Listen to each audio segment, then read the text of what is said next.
Welcome, traveler. Settle into a comfortable place and allow the world around you to grow a little quieter.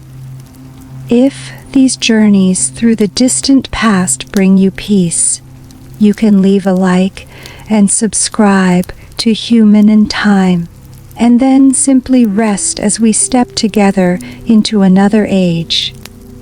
The daylight is already fading when the longhouse first appears. It lies low against the winter landscape, more like something grown from the earth than placed upon it. Snow gathers around the farmstead and along the paths between its buildings, softening the shapes of fences and storage houses, covering the fields that will remain still until another season. Beyond them, the land darkens toward forest, or perhaps toward the distant line of a frozen ford. There is little color left now. The winter light has thinned into gray, and the gray itself is slowly becoming blue. In Scandinavia, winter has shortened the day. Farther south, there may be 6 or 7 hours of daylight. Farther north, the sun may barely rise at all, leaving only a pale interval of twilight before darkness returns. Yet life has learned to fit itself within these narrow boundaries of light. A path has been pressed through the snow toward the longhouse door. Footprints overlap there. Some belong to people. Others belong to animals. Near the entrance, the snow has been broken and hardened by repeated passage, then frozen again. The building ahead is long and broad, its roof steep enough to bear the weather that settles upon it. Ordinary farmhouses of this age may stretch 15, 20, even 35 meters in length, though the great halls of wealthy households can be far larger. This one does not need to be grand. It needs only to hold a household through winter. Its walls are made for that purpose. In some parts of Scandinavia they may be timber, wattle and daub, or combinations of wood and earth. In the harsher maritime landscapes of Norway and the western regions, turf and stone can create walls of remarkable thickness. The earth itself becomes insulation. Timber gives the house its bones. Turf helps protect the warmth held within. From outside, little suggests what is happening beyond those walls. There are no broad panes of glass glowing warmly against the snow. Windows are absent or so small that they offer almost nothing to the darkness. Heat is too precious to surrender through unnecessary openings. But there is smoke. It drifts from the roof and disappears into the winter air. The smoke tells you that the house is awake. Someone has been tending the hearth. Someone has brought wood inside. Someone has returned from the cold. And when the heavy wooden door opens, the difference between the two worlds can be felt before it can properly be seen. Cold air moves inward around your legs. Warmer air escapes above it. For a moment the doorway reveals only a shifting interior of firelight and shadow. Then you step across the threshold, and the door closes behind you. The winter remains outside, not completely. It will find its way through cracks in timber, through the entrance whenever it opens, beneath the edges of the roof and across the packed floor. But here, for the moment, the wind becomes distant. its voice changes. Outside, it moved freely across fields and walls. Inside, it is heard as a low pressure against the structure, a faint whistle somewhere in the roof, an occasional stirring of cold air close to the ground. Your eyes need time. At first, the hearth seems to be the whole interior. It burns along the central space of the house, a rectangular bed of fire lined with stone. Long hearths like this can extend perhaps 1.5 meters, sometimes several meters, depending on the building and its use. Flames rise from wood darkened by heat. Embers glow beneath them. Ash gathers pale around their edges. The light reaches faces before it reaches walls. Someone passes close to the fire, carrying a wooden bowl. Another figure sits farther back, hands moving slowly over some small piece of work. Beyond them, shapes disappear again. The longhouse is not evenly illuminated. Nothing here resembles the uniform brightness of a modern room. Fire creates islands of visibility. Near the hearth, you can distinguish hands, wool, timber posts, the curve of a bowl, the edge of a knife, the surface of a cooking vessel. A few small fat lamps may add their own points of flame elsewhere, but they do not conquer the darkness. They merely occupy a little of it. 2 or 3 meters beyond the hearth, details begin to dissolve. The raised benches along the walls emerge only when the fire brightens. The roof above is almost invisible. Thick wooden posts rise upward and vanish into smoke. The farthest corners seem less like parts of the house than empty spaces beyond the reach of sight. And above everyone, there is another world. Smoke collects beneath the rafters.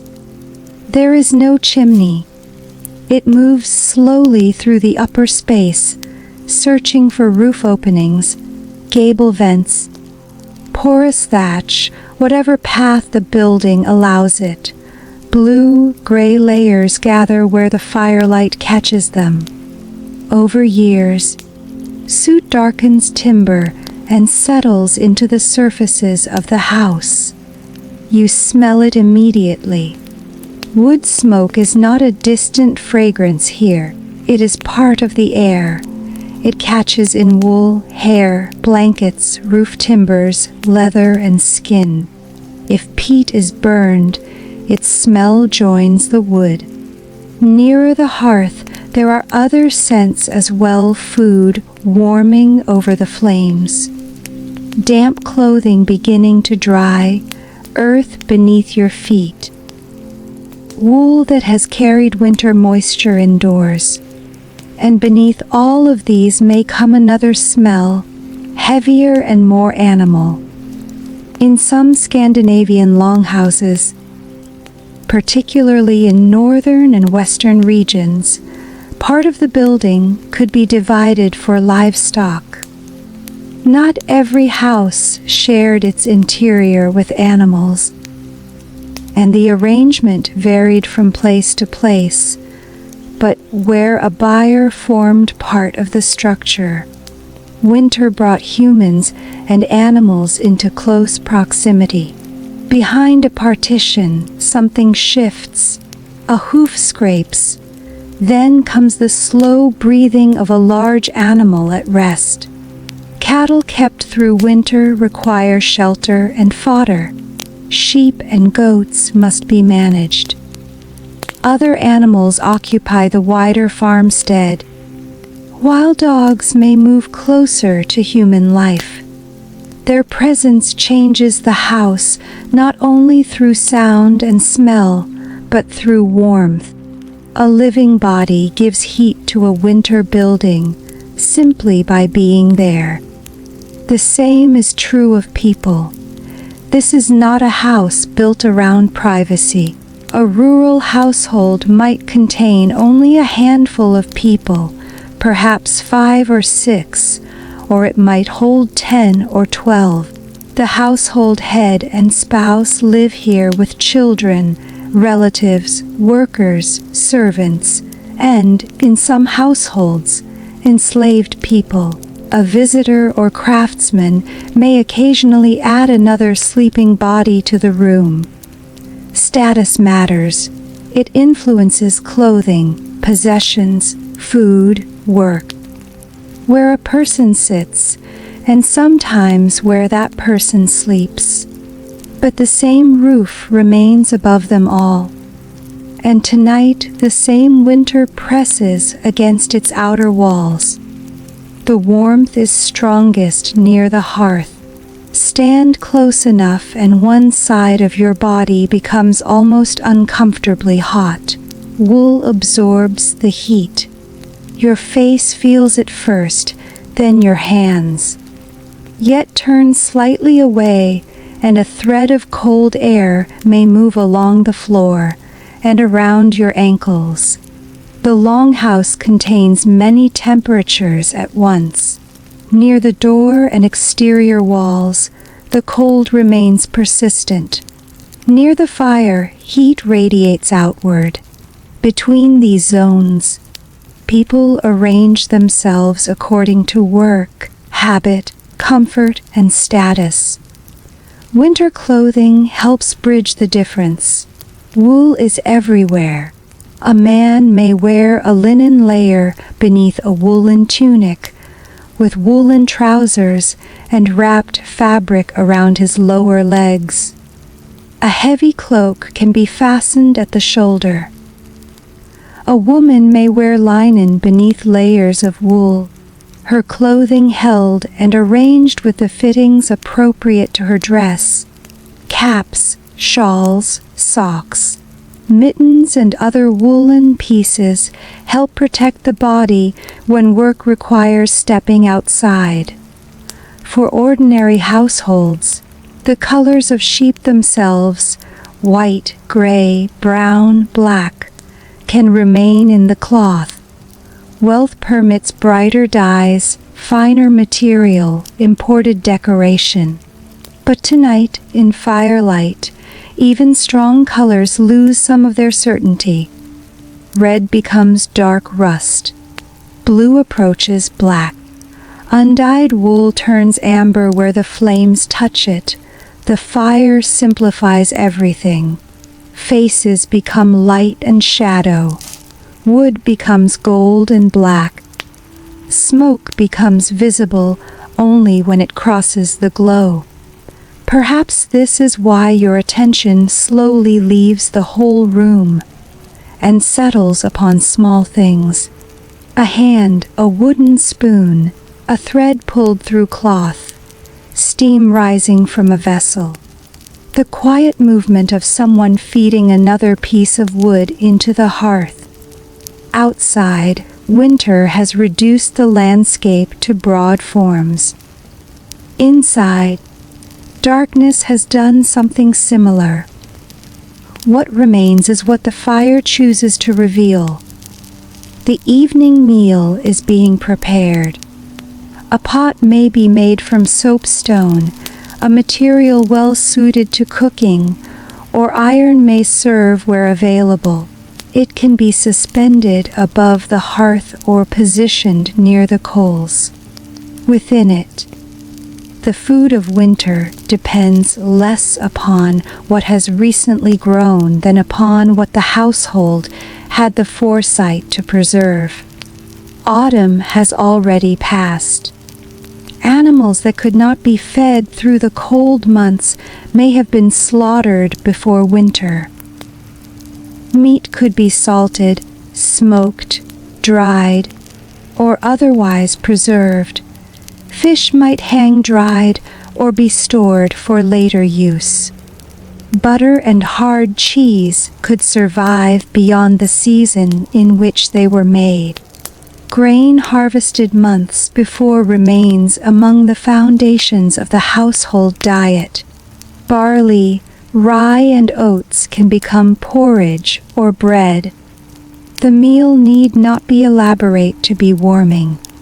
A wooden spoon passes through thick porridge. Flat bread can be broken by hand. Meat or fish may accompany it according to what the household has stored and what its resources allow. Onions, turnips, peas or beans may also have survived the journey into winter. Berries and nuts gathered earlier in the year belong to the same quiet economy of preparation. Everything on the table has a season behind it. A bowl of grain carries summer. Dried fish carries colder water and open air. Cheese carries milk from months when animals gave more freely. Firewood carries the memory of trees cut and gathered before the deepest cold. Winter does not produce abundance here. It reveals the importance of what was saved. There is no need for anyone to explain this. The household knows it in the way food is handled, in the way stores are protected, in the care given to the fire. A wooden vessel is lifted. Ale brewed from barley is familiar in this world. Mead exists too, though honey makes it a different proposition from ordinary ale. Water comes from wells, springs, or streams where accessible, and fermented whey diluted with water is also known. The vessel moves from hand to hand or rests beside someone near the hearth. Wood touches wool. A spoon scrapes softly against a bowl. A dog may lift its head at the smell of food. There is conversation, but the house is not loud. The day's outdoor work has been shaped by winter light. Before darkness arrived, animals needed tending, fuel needed carrying, and necessary tasks beyond the walls had to be completed while the land could still be seen. Now the center of work has shifted inward. The longhouse changes with the season. Hands that worked outside in warmer months remain useful beside the fire. Near one wall, wool is being prepared. The raw material begins with sheep, but between fleece and cloth lies an enormous amount of human labor. Fibers must be worked and spun into yarn. A drop spindle turns with a quiet rhythm, its whirl helping maintain the motion. Thread forms slowly between practiced fingers. Nearby, a warp, weighted loom may stand upright. Its hanging threads descend toward weights of stone, clay, or other suitable material, keeping tension while cloth is built row by row. Dense woolen fabric has value beyond clothing. It is warmth, bedding, protection, exchange, work stored in material form. The loom does not need to move quickly. Nothing in the room does. The fire cracks. The spindle turns. Someone pulls a stitch through leather. Someone else examines the edge of a tool. Wood can be carved into bowls, spoons, handles, and other useful objects. Shoes can be repaired with awls and thread. Fishing equipment can be mended. Rope can be twisted. Iron tools can be sharpened and maintained. Winter closes some forms of labor and opens others. Outside, the fields wait. Inside, the household makes and repairs the things those fields will eventually require again. The seasons are connected through hands. A tool repaired beside the winter hearth may touch soil months from now. A thread spun tonight may become clothing worn through another cold season. A fishing line repaired while snow lies against the walls may later disappear beneath open water. Time here is rarely abstract. It is stored in objects. The fire settles lower for a moment. Without its highest flames, the room changes. Darkness advances almost immediately. A face that was clear a few breaths ago becomes difficult to read. The roof vanishes. The timber posts appear to continue upward forever. One of the small lamps burns with a weak yellow flame, barely enough to reveal the hands working beside it. Then a log shifts. Sparks rise. The hearth brightens again. For an instant you see the smoke overhead, moving like a second ceiling beneath the roof. You notice how low everyone remains beneath it. Warm air rises, carrying smoke upward. The clearer breathing space is closer to the floor and benches, though the smell of the hearth reaches everywhere. The building itself has adapted to fire without ever separating from it. A modern house tries to hide combustion behind walls, pipes, and chimneys. This house gathers around it. Fire cooks the meal.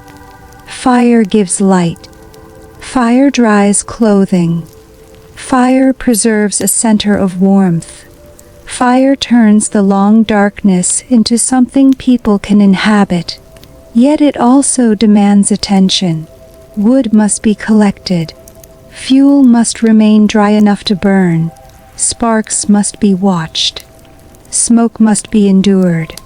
Before sleep, the household will not simply abandon the hearth. Embers can be covered and banked beneath ash, so that heat survives into the darker hours and living coals may remain for morning. The fire, like the animals, requires care because it gives something in return.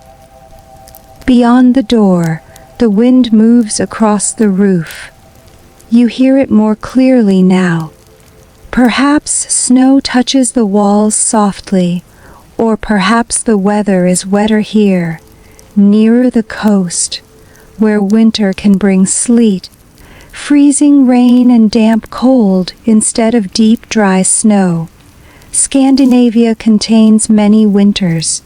The inland cold is not the same as the coastal cold. Northern darkness is not the same as the short southern day. But wherever this house stands, winter has narrowed the human world. Distance becomes more difficult. Daylight becomes valuable. Shelter becomes meaningful. The door opens again. Someone steps inside carrying the cold with them. For a few moments the air changes. The flame leans. Smoke shifts. Those nearest the entrance feel the draft immediately. The newcomer closes the door. Snow or wetness clings to footwear and clothing. Leather shoes are practical, but cannot make winter disappear. Wool wraps around the body precisely because wool remains useful even when damp. A cloak is loosened. Cold fingers are brought nearer the hearth. No one needs to ask what the weather is like outside. It has entered with them. Their cheeks tell you. Their clothing tells you. The little beads of moisture beginning to appear near the heat tell you. The smell of wet wool becomes stronger. There is something deeply ordinary in the movement toward warmth. People have done it throughout the day. Leave shelter, perform what must be done, return, warm hands, dry cloth, eat, work, leave again if necessary. No one here thinks of this as a historical experience. No one knows that the post holes beneath their house may one day become evidence. No one knows that fragments of tools, spindle whorls, hearthstones, animal bones, soot, darkened spaces, and the shape of walls may survive after names and voices are gone. For them, this is simply home. And perhaps that is the easiest way to understand the building. Not as a Viking longhouse, not as an archaeological type, but as the place where someone knows exactly which board creaks underfoot. Where a child knows how close to sit before the fire becomes too hot. Where someone reaches for a bowl without needing to look. Where the shape of a sleeping bench is familiar even in complete darkness. Where the smell of smoke is so constant that perhaps it is barely noticed.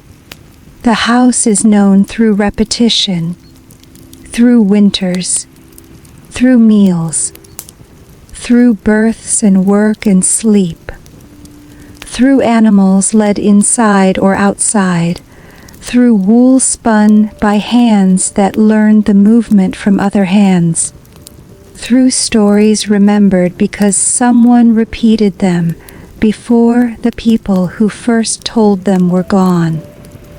As the meal ends, bowls are moved away from the hearth. There is no sudden transition from eating to entertainment, from labor to rest. Activities overlap. Someone continues sewing.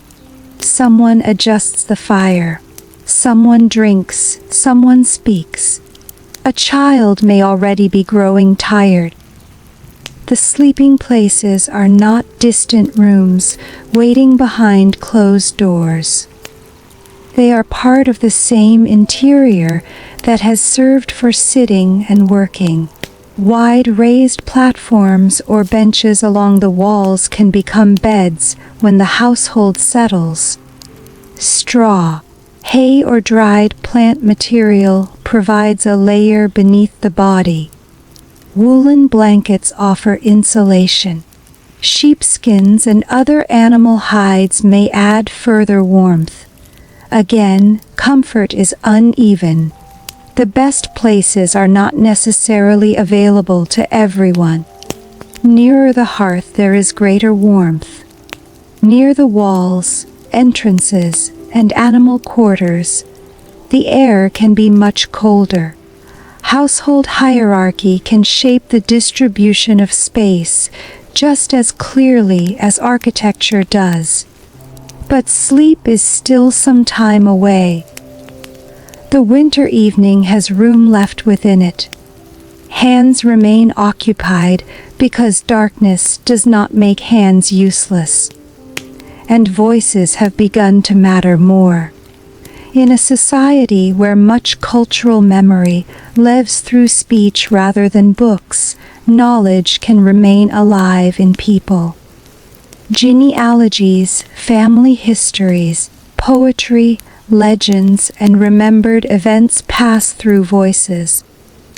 Later centuries will write down sagas and preserve traditions that must be treated carefully when looking backward into the Viking Age.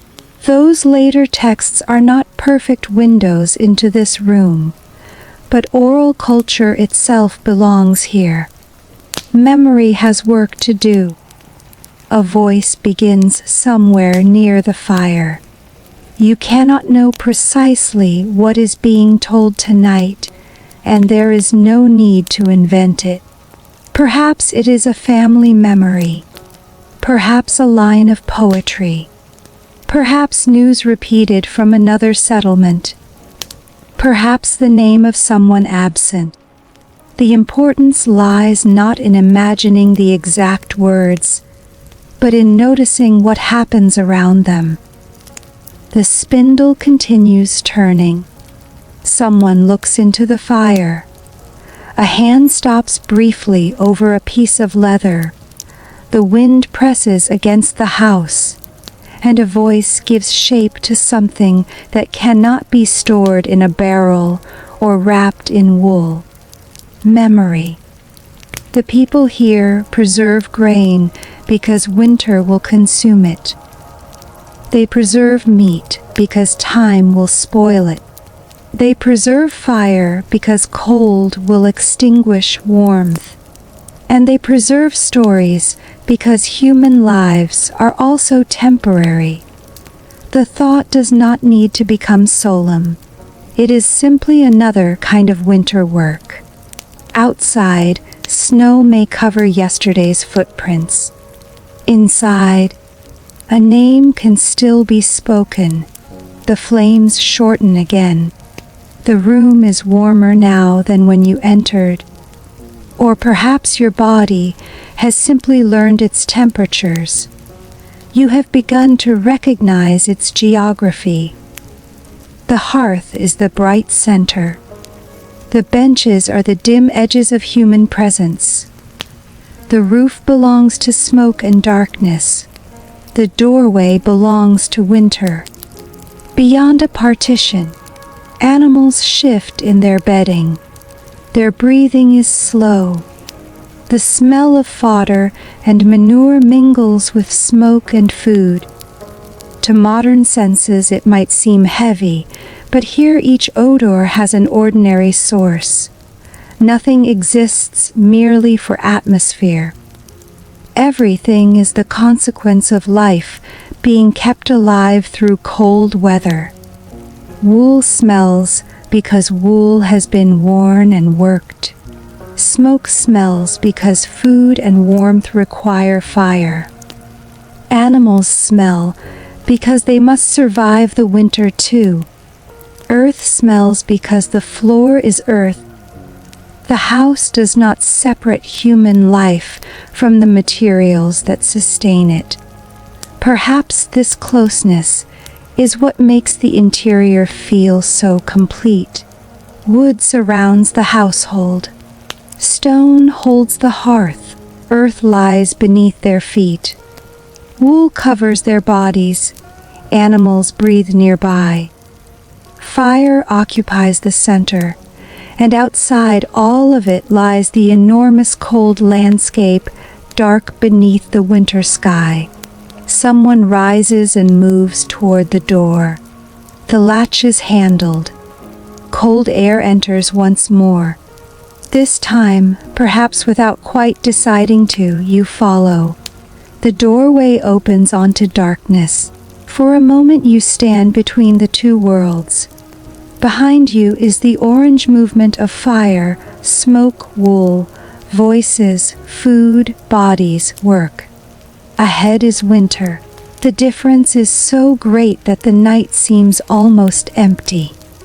But it is not. As your eyes adjust, shapes return. The roof of another farm building appears beneath snow. A fence runs away into shadow. Paths connect the longhouse to smaller structures, storage buildings, workspaces, animal enclosures. Perhaps a smithing area elsewhere on the farmstead. Everything useful has its place, though darkness hides much of it. The cold reaches your face. It is immediate and clean after the smoky interior. Your breath becomes visible. Underfoot, packed snow gives a small dry sound. Unless this is one of those coastal nights when frozen mud and sleet replace the softer snow of inland winter. You turn back toward the longhouse. Seen from here, it does not blaze with light. There are no windows through which the whole interior can announce itself. Instead, only the doorway offers a temporary rectangle of fire-colored brightness. Smoke rises from the roof into the dark. Then the door closes. The light disappears. and for a few moments, standing outside, you understand how small the human shelter is. The landscape extends far beyond it. Forests, fields, water, snow, darkness. In northern and central Scandinavia, a clear winter sky may sometimes carry the aurora, though we cannot safely know what every Viking Age observer believed it meant. On other nights, moonlight reflects from snow. Familiar stars can help people orient themselves when traveling, and on cloudy nights, almost everything beyond the farm may disappear. There is no artificial glow beyond the horizon. Darkness is not the absence of the world. It is one of the world's ordinary conditions. You listen. The longhouse muffles the voices within. A dog barks somewhere nearby. Wind moves over the land. From a coastal farmstead, waves may be heard beyond the darkness. Inland, winter can be quieter. Frozen ground changes footsteps. Snow absorbs small sounds. Timber occasionally answers the pressure of weather with a faint creak. Then, from inside the house, there is another sound.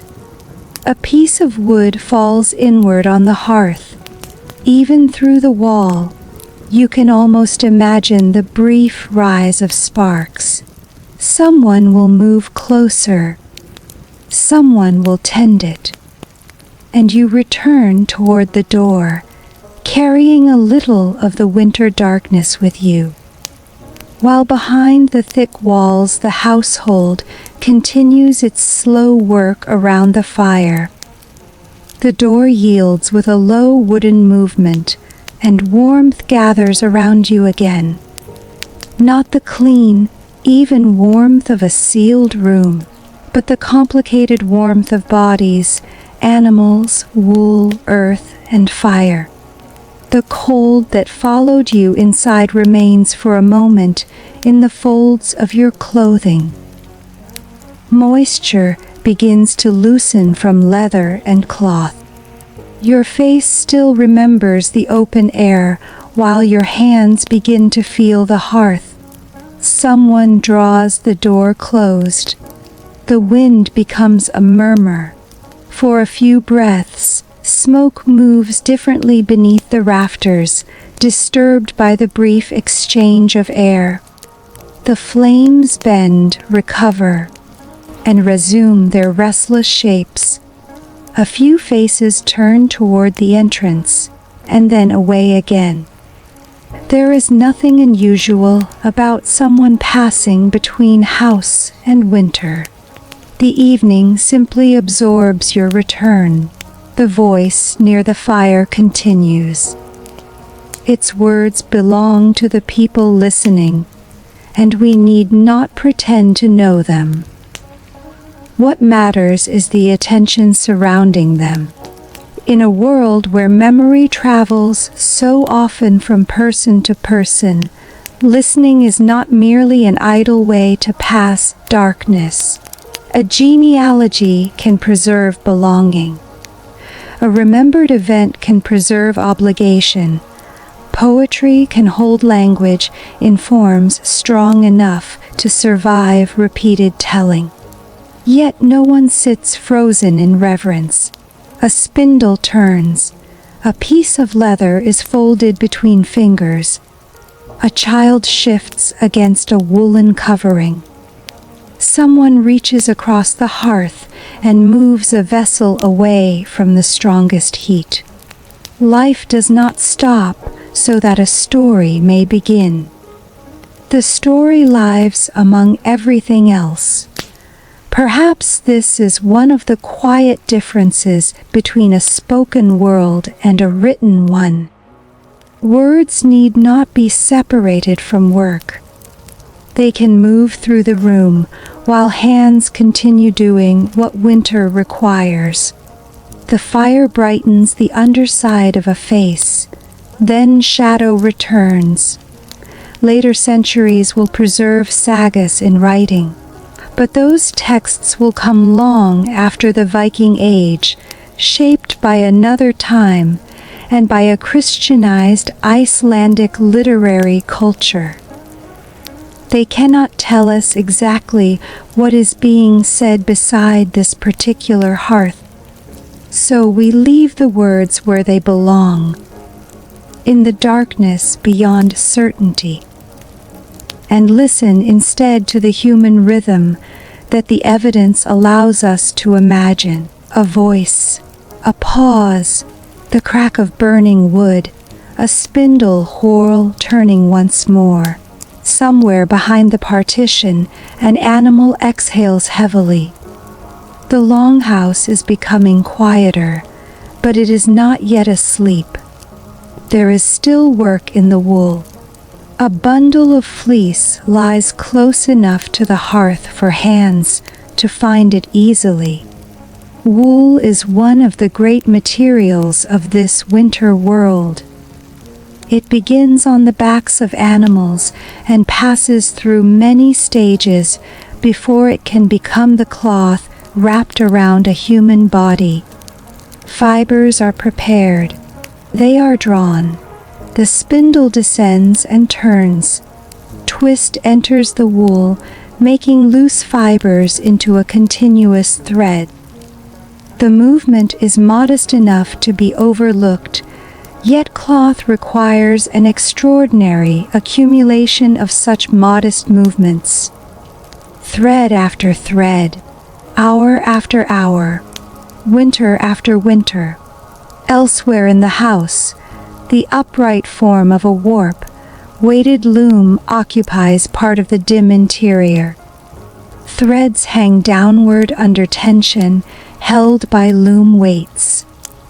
In stronger daylight, its structure would be easier to understand. Now the fire reveals only portions of it: a line of wool, the edge of timber, a hand moving where the rest disappears. Dense woolen cloth can become clothing against the cold. It can become blankets. It can become something valuable beyond the household itself. But here, before it becomes any of those things, it is simply labor. The fingers working the fiber know things the eye cannot see: how tightly to twist, how the wool feels when the thread is becoming uneven, how much pressure is enough. Skills like these settle into the body until thought and movement are difficult to separate. You can see the same familiarity elsewhere. A person repairing a shoe turns the leather toward the fire. The hide has stiffened with use. An awl passes through it. Thread follows. The shoe is not discarded because it has begun to fail. It is repaired because leather represents material, labor, and continued usefulness. Nearby, wood is being shaped. A spoon, perhaps, or a handle for a tool. The blade removes a thin, curling piece from the surface. It falls toward the packed earth. This floor carries the history of countless such small moments. It is not polished timber. Packed earth, clay, or natural gravel forms the ground beneath the household, sometimes with stone used in heavily traveled areas or around the hearth. Ash settles into it. Straw becomes pressed into it. Tiny fragments from meals and work disappear into it. Generation after generation leaves traces, not because anyone intends to preserve them, but because living always leaves something behind. Your foot presses gently against the ground. It is cooler than the air around your upper body. Cold moves low through the house. Heat rises. Smoke rises higher still. The building is layered not only by architecture, but by temperature and air. Near the floor, a draft can travel from the doorway. Near the hearth, your shins feel radiant warmth. Above, smoke gathers beneath roof timbers blackened by long exposure. You can almost read the room vertically. Earth below. Human life around the fire. Smoke above. Winter beyond. The house has no need to be perfectly comfortable. It only needs to make survival more possible than the darkness outside. A person sitting close to the hearth loosens a cloak. The garment is heavy wool, and where melted snow has dampened it, the fibers release their distinctive smell as they warm. Beneath outer layers, linen can lie closer to the skin. Around legs, woolen wraps provide another barrier against cold. Soft leather-turned shoes protect the feet, though their usefulness against deep winter moisture has limits. Clothing, like the house, works in layers. No single layer defeats winter. Together they make it manageable. The same principle can be seen in the walls. Timber alone, turf, stone, earth, thatch. Each material contributes something. None creates a perfect boundary between inside and outside. The wind still finds openings. The cold still enters. The smoke still struggles to leave. Perhaps perfection would be a strange expectation here. The people of the house do not require winter to disappear. They require enough shelter to continue living within it. A small fat lamp burns near the loom. Its flame is much quieter than the hearth. Animal fat, fish oil, or other available fuel can feed such lamps, with a simple wick providing a small point of light. It is useful precisely because darkness is otherwise so complete. The lamp does not illuminate the room. It illuminates a task, a pair of hands, a section of thread, the immediate surface of wood. Everything beyond that remains almost untouched. This is a different relationship with light. Light is placed where it is needed. There is no reason to brighten an empty corner. No reason to illuminate the rafters. No reason to reveal every face at once. Darkness is allowed to remain. And because it remains, hearing becomes more important. You begin to recognize the house through sound. A spoon laid into a wooden bowl. The faint scrape of a tool. The slow pull of thread. A cough in the smoke. A dog shifting its weight. Hooves moving against the floor beyond the partition. Timber responding to wind. Fire settling into itself. The sounds do not compete. They appear and disappear, separated by stretches in which only the hearth seems to speak. From the buyer comes a heavier movement. If this house belongs to one of the regions where livestock share the structure, the animals occupy their own portion, rather than wandering freely through the human living space. Cattle may stand or lie behind a partition. Sheep or goats may be part of the farm's winter burden as well. Their bodies require fodder that had to be gathered before winter narrowed the landscape. Keeping an animal alive through the cold months is a calculation made long before this evening. There must be enough feed, enough shelter, enough reason to preserve that animal rather than slaughter it in autumn and preserve the meat. Winter therefore reaches backward into the decisions of earlier seasons. The cattle breathing behind the wall are alive because someone once looked at stores of fodder and imagined nights like this one. The meat hanging or stored elsewhere exists because someone made a different decision about another animal. The grain in storage exists because someone harvested before the fields became white and still. A winter household is surrounded by the consequences of foresight. Even the wood burning now had to be brought near before it was needed.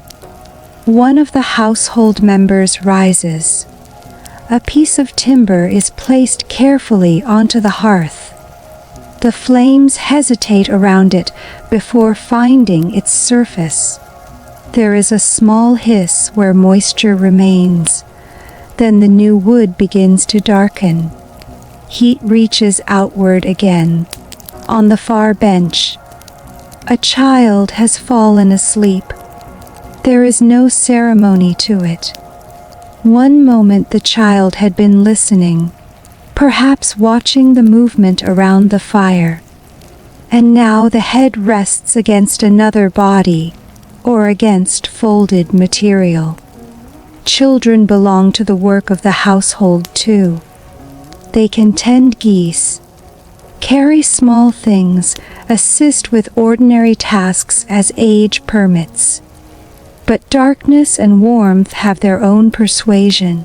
No one lowers the whole house into silence for one sleeping child.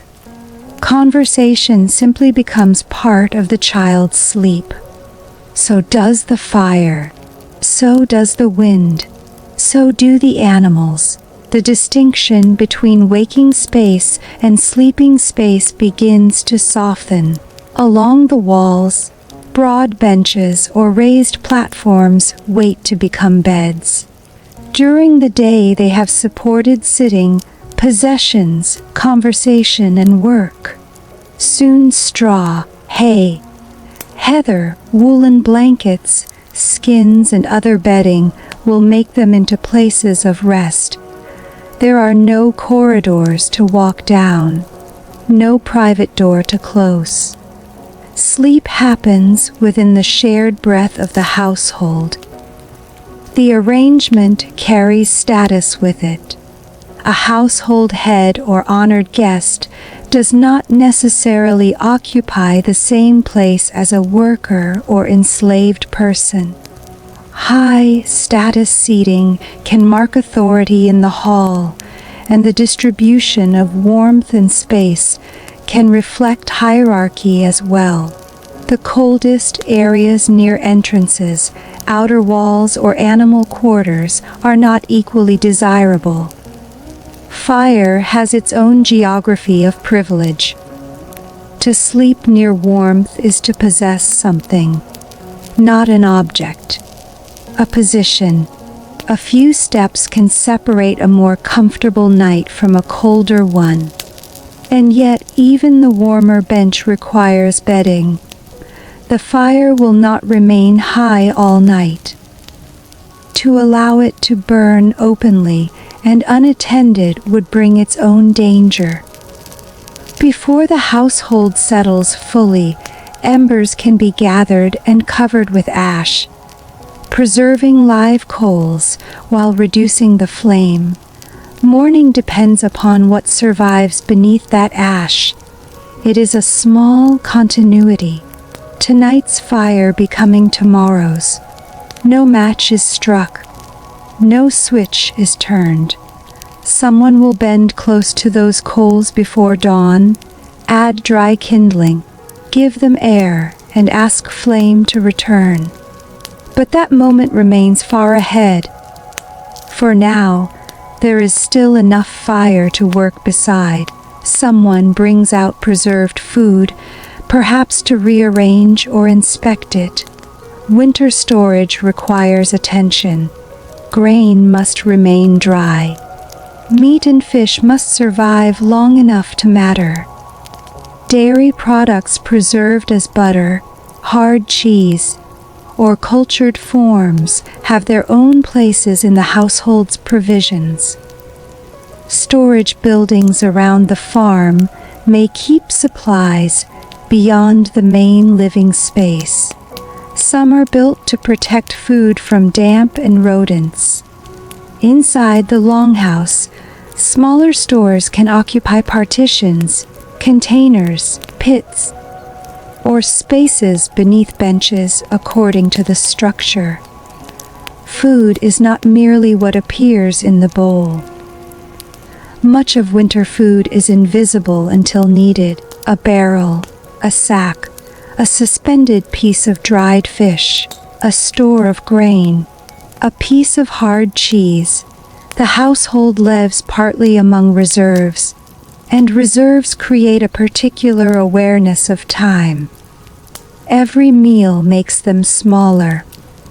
Every passing winter day makes spring closer. The two movements happen together: consumption and return. There is no need to count them aloud tonight. The people around the hearth have lived within seasonal rhythms long enough to understand them without turning them into philosophy. Still, the old traveler cannot help noticing. Summer is remembered through what remains of it, not through nostalgia, perhaps, but through matter. Grain, dried berries, hay, wool, wood. Winter has gathered the other seasons into storage. The thought fades as quickly as it came, because someone is moving near the hearth again. A bowl is rinsed or scraped. A wooden vessel is put aside. Tools used for cooking are shifted away from the hottest stones. The smell of the meal has weakened, leaving smoke more dominant. A trace of fat, wet wool, earth, leather, animals, human bodies. None of these smells exists alone. They have mixed so completely that the interior possesses its own atmosphere, one that would cling to you after you left. Hair would carry smoke. Clothing would carry smoke. Blankets would carry smoke. Perhaps even objects stored far from the hearth would carry it. The house slowly takes the fire into itself. The roof timbers darken. Walls darken. The material world remembers combustion. Your eyes sting slightly. Someone else rubs theirs. No one appears surprised. The upper smoke layer shifts as wind passes over the roof. Some smoke escapes through openings and porous roofing. Some remains. The ventilation is imperfect because the house belongs to an age before true chimneys.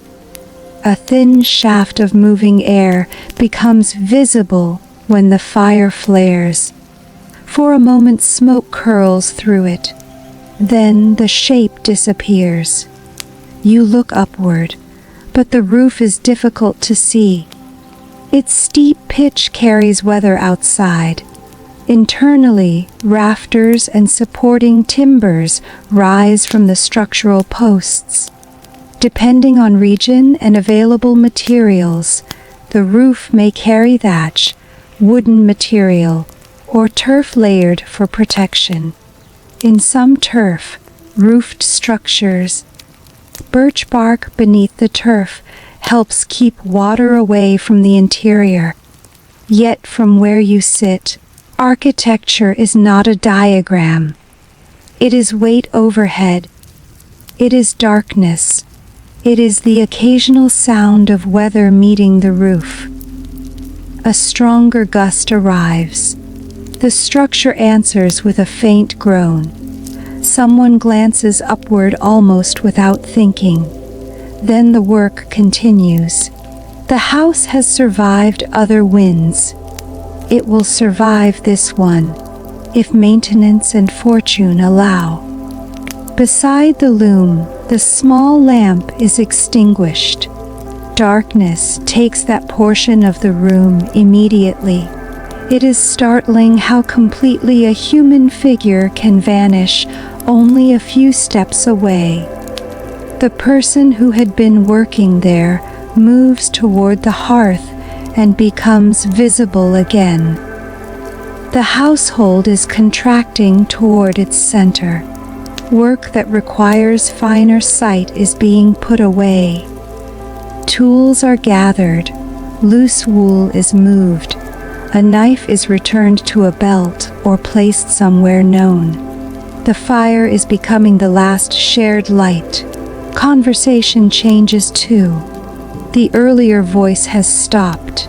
Another begins. Perhaps this is simply talk now rather than formal recitation. The distinction may not matter.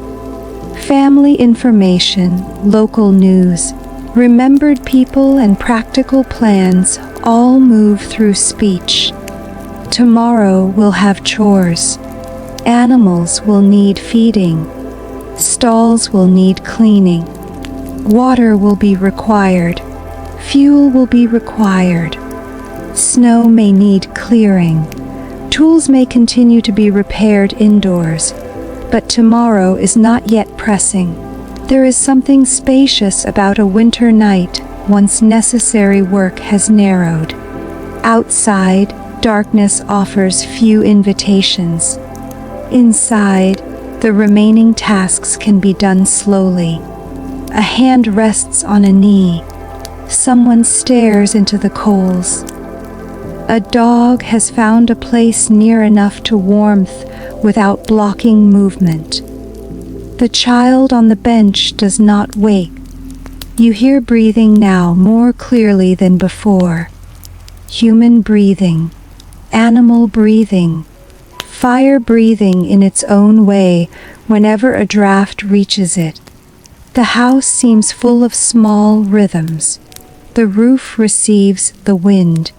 The walls hold against the cold. The hearth releases heat. Bodies receive it. Nothing is entirely still. Perhaps that is why the silence feels alive. A completely silent longhouse would be an empty one. This quiet is made of presence. Someone begins arranging bedding.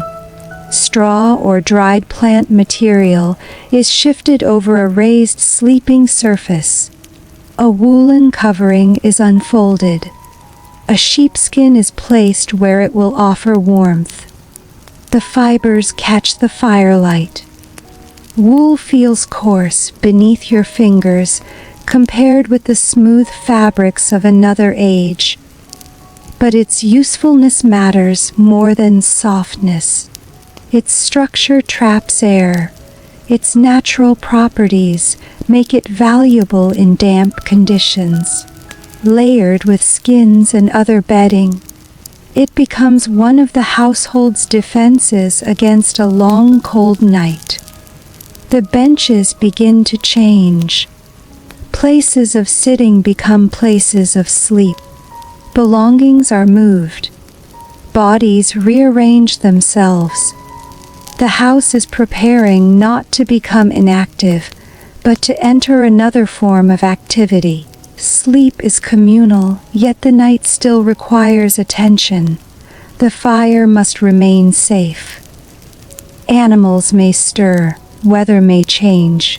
A door may need checking. A household never becomes entirely unconscious at once. Someone will be the last to lie down. Someone may wake before everyone else. Between those two moments, the longhouse will continue making sounds no waking person hears. A mouse may move somewhere in the thatch. Cold timber may creak. A sleeper may turn beneath wool. Cattle may shift their weight. Wind may strengthen and weaken. Embers may collapse silently beneath ash. The night will work on the house even while people rest. But before that happens, one more task draws attention toward the animal end. A person takes a small lamp or burning light and moves away from the hearth. You follow at a distance. The central fire recedes behind you. With every step, warmth diminishes. The floor seems colder. The smell of animals becomes stronger. The partition that separated sounds now becomes visible as a real boundary within the building. Beyond it, where this regional form of longhouse includes a buyer, the human world and animal world meet without fully merging. A cow turns its head. The movement is slow and enormous in the weak light. Breath leaves its nostrils. Another animal remains lying down. Fodder lies nearby. The floor carries the unmistakable mixture of straw, manure, urine, dampness, and animal heat. The smell is heavy enough to overwhelm the smoke for a moment. Yet the warmth here is different from the hearth. It is moist, organic, low. The heat of large bodies gathered under shelter. A hand passes over an animal's side, not sentimentally, practically. The animal is checked. Its presence represents food, labor, wealth, future milk or offspring, depending on circumstance. To preserve livestock through winter is to preserve part of the farm's future. The animal chews. Its jaw moves with unhurried persistence. There is something calming in it. The human beside it checks what needs checking and then moves to another stall. No grand ritual. No heroic gesture. Only care repeated because life depends upon repetition. The Viking Age is remembered so often through ships, weapons, voyages, and distant shores. But here in the dark end of a farmhouse, history has another shape. It is fodder placed where an animal can reach it. It is manure that will need clearing. It is a wooden partition repaired before it fails. It is a living creature kept through a season when feeding it is difficult. Most evenings do not become sagas. Most lives are held together by chores. The thought follows you back toward the fire. As you approach, the hearth seems brighter than before, though its flames are lower. Your body has adjusted to the darkness of the byre. A few embers shine almost white at their centers. Someone has begun drawing ash toward them. Not enough to extinguish them, enough to protect them. The transformation is gradual. Flame gives way to glow. Glow will give way to hidden heat. The household is doing the same. Voices are becoming fewer, movements slower, outer garments are folded or placed aside. Some people may sleep with minimal clothing beneath blankets and skins, though the evidence does not allow every sleeping habit to be treated as universal. What matters is the accumulation of insulation above and beneath the body, and the shared warmth of people sleeping close within the protected space. A person lies down, another remains sitting. Someone covers the sleeping child more fully. The dog raises its head, watches, and lowers it again. The house has not become colder yet, but you can sense that it will. Without high flames, the strong radiant heat will weaken. Cold near the walls will advance. Drafts will become easier to notice. The warmest part of the night may already be passing. A final vessel is moved. The hearth is checked. The door is checked. The remaining lamp throws a small circle against the floor. For a little while longer, two people speak quietly. Their words do not carry across the entire room now. They belong to the space immediately around them. Beyond that circle, sleepers are already becoming shapes beneath wool and skins. The roof has disappeared completely. Only the lowest portions of the structural posts remain visible. Smoke is no longer something you see. It is something you smell. Outside, the wind crosses the farmstead again. Inside, the final lamp trembles. A hand reaches toward it. The flame becomes smaller. For one brief moment, it illuminates the fingertips above it, the rough surface beneath it, and a thin line of smoke rising into darkness. Then it is gone. The hearth remains, red low, patient. Your eyes begin once more to learn what little light remains. While around you the longhouse settles deeper into the first quiet hours of its winter night. The red glow has become enough. Not enough to illuminate the longhouse, but enough to prove that the fire is still there. Ash covers much of the hearth now. Beneath it, coals hold their heat without flame. From time to time, a narrow line of orange appears where the ash settles and breaks apart, then disappears again. The room no longer belongs to sight in the same way it did earlier. It belongs to sound, breathing, a blanket shifting, the faint movement of an animal behind the partition, wind against the roof, somewhere near the wall. Timber gives a quiet complaint as the cold outside presses against it. The house has entered its deepest darkness. You remain still long enough for the shapes around you to return, though they never return completely. A sleeping bench becomes a low shadow. A structural post becomes a darker line against darkness. Someone lying beneath wool is visible only because the dying hearth gives one edge of the blanket a faint red outline. Above that, there is nothing. The rafters have disappeared.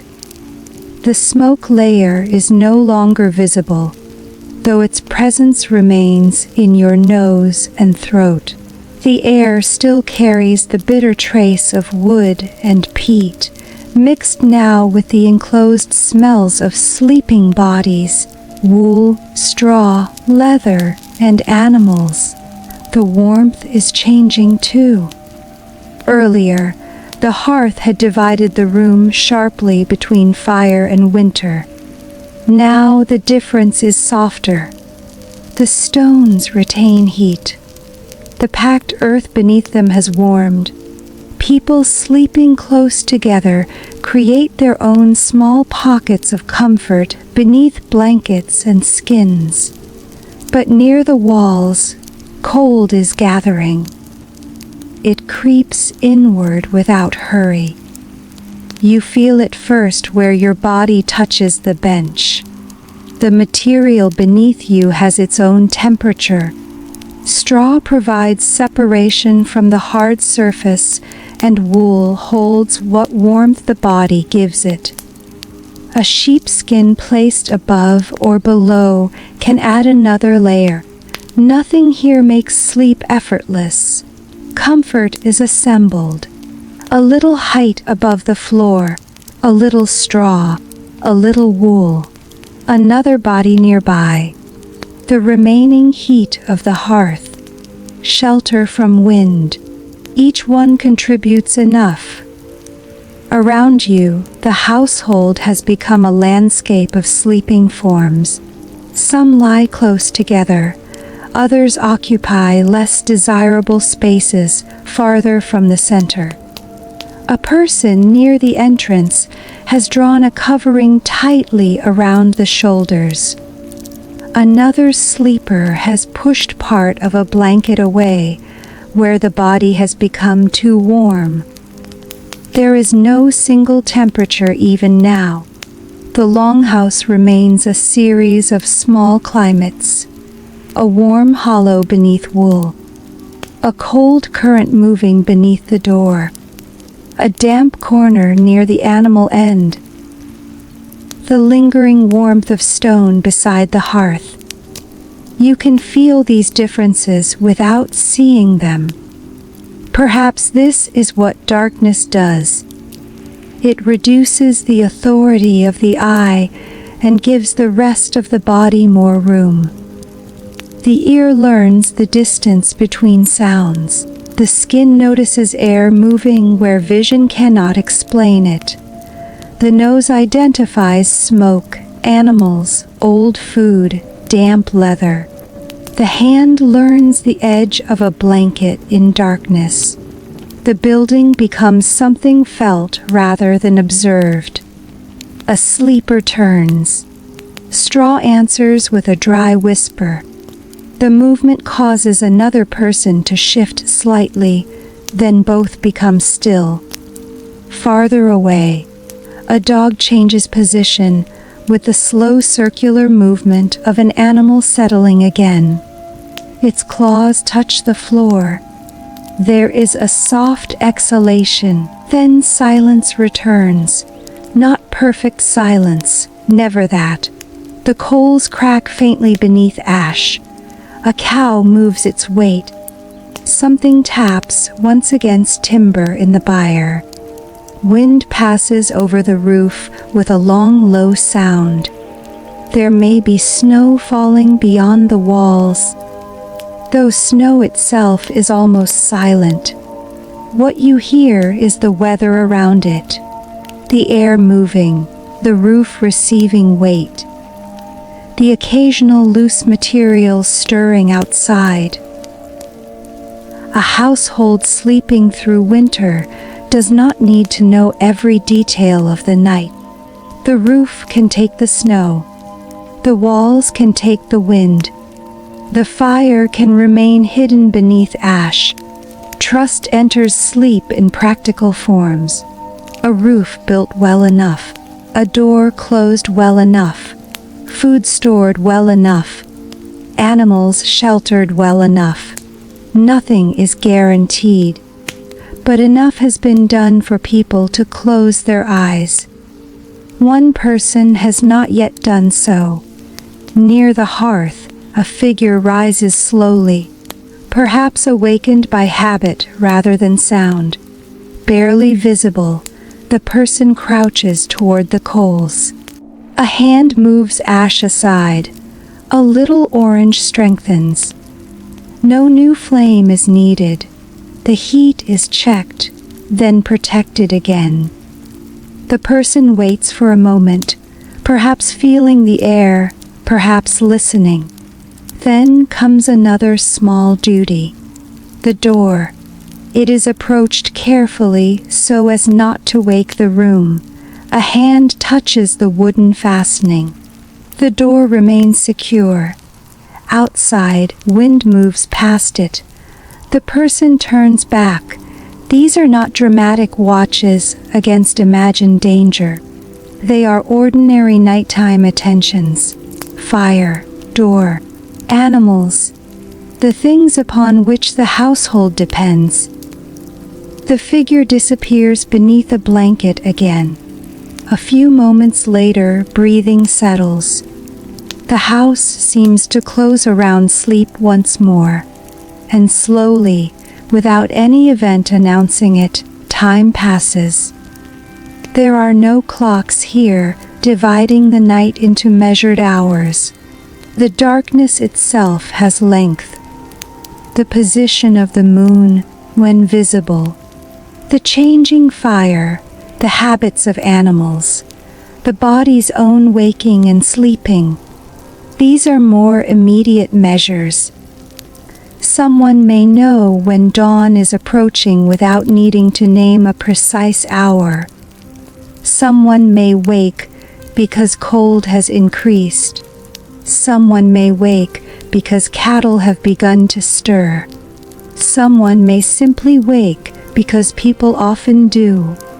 The night is not a single uninterrupted silence. It is made of small returns to consciousness. A body turns. A hand searches for wool. A person listens. Nothing is wrong. Sleep returns. Outside, the farmstead remains almost entirely hidden. You can imagine the longhouse from above now, though no one inside can see it. A steep roof beneath darkness. Snow or frost lying on its surface. Smoke no longer rising strongly because the fire has been banked. Around it, other buildings stand quiet. Storehouses protect grain, dried food, tools, and other material from weather and animals. Fences divide spaces that darkness has erased. Paths remain beneath snow. Fields extend beyond them, waiting. Farther still, forest, or coast, or frozen water. The farm is only one small human arrangement within a winter landscape far larger than itself.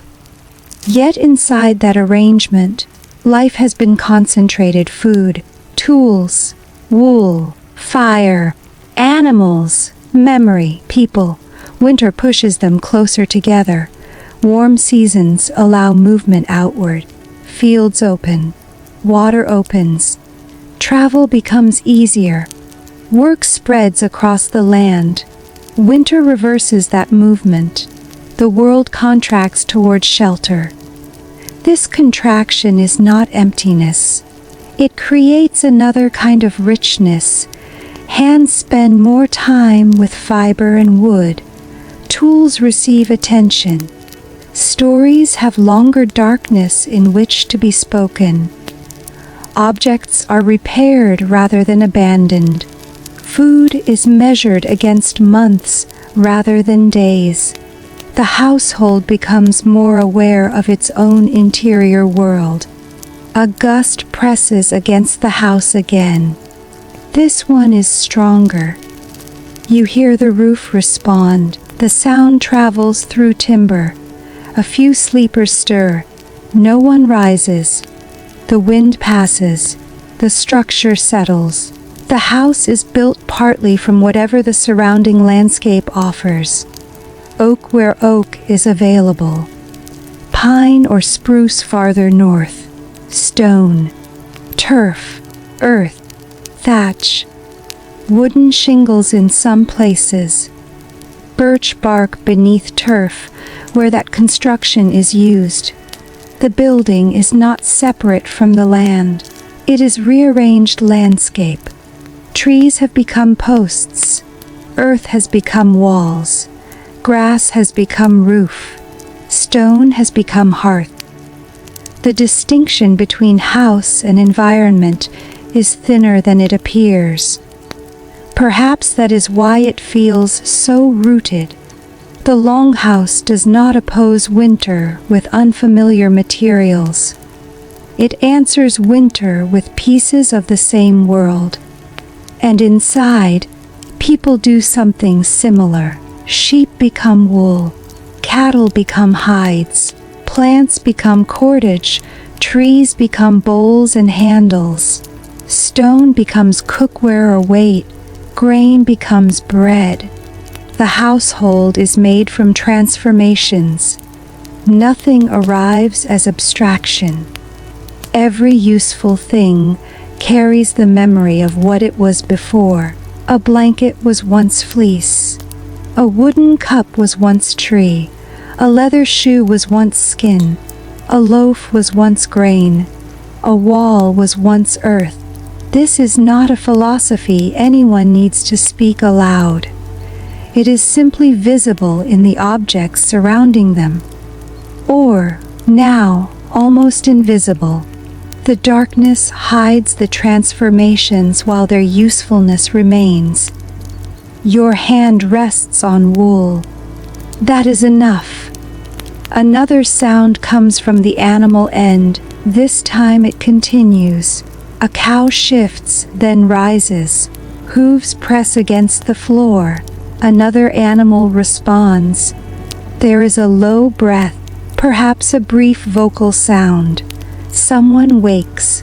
For several moments, no one moves. The sound is listened to. Then one member of the household leaves the bedding.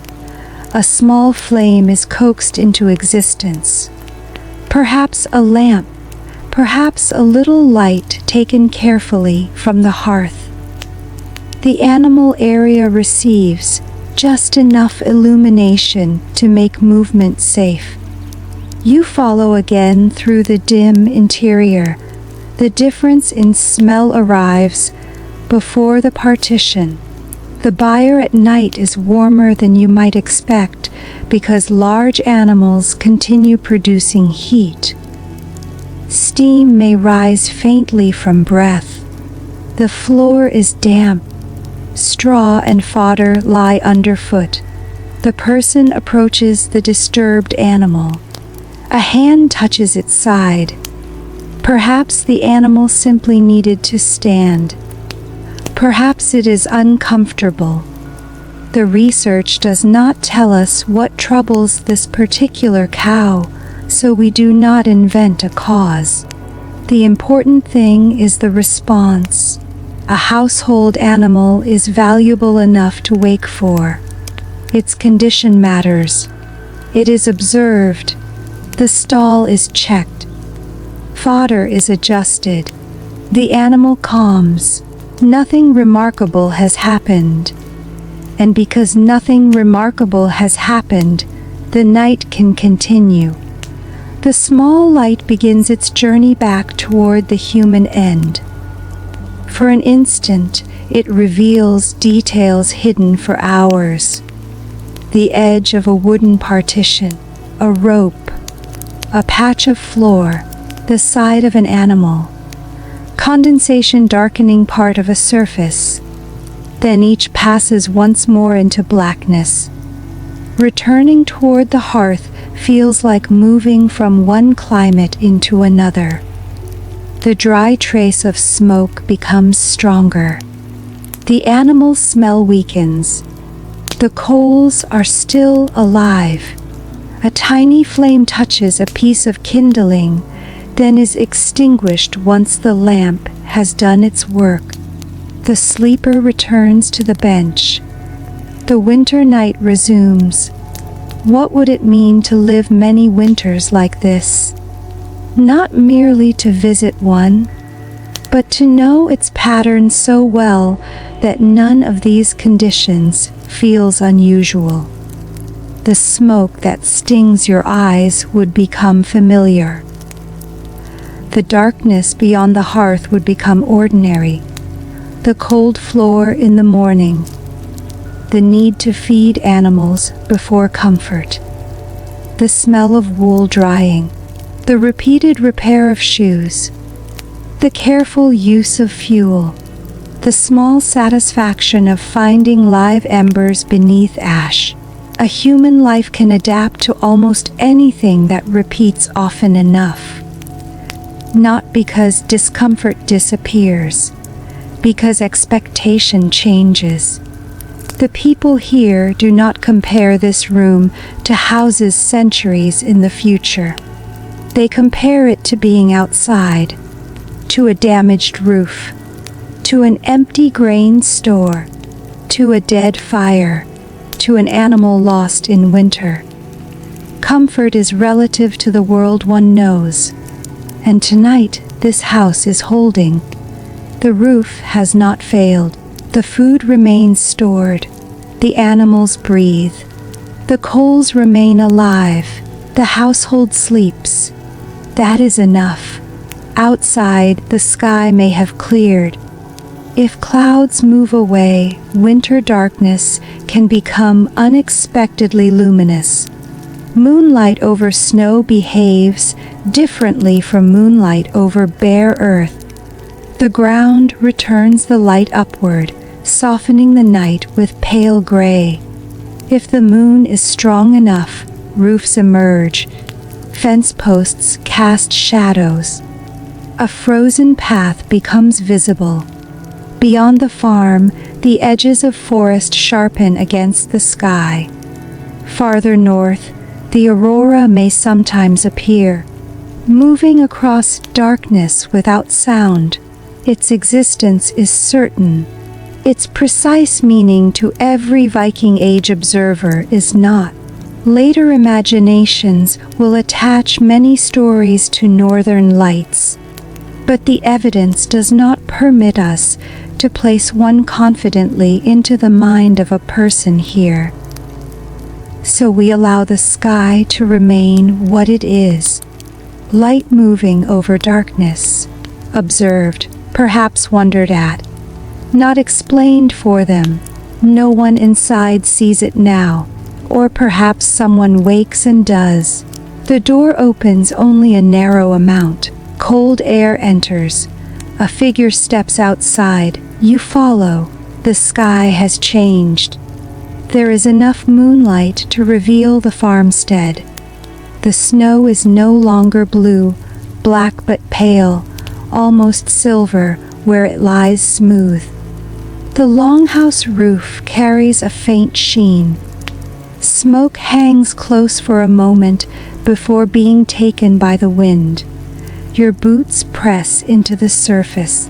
The cold bites immediately at skin not covered by wool. The interior warmth had made you forget how sharp the air could feel. Your breath rises. A nearby structure stands on the other side of the path.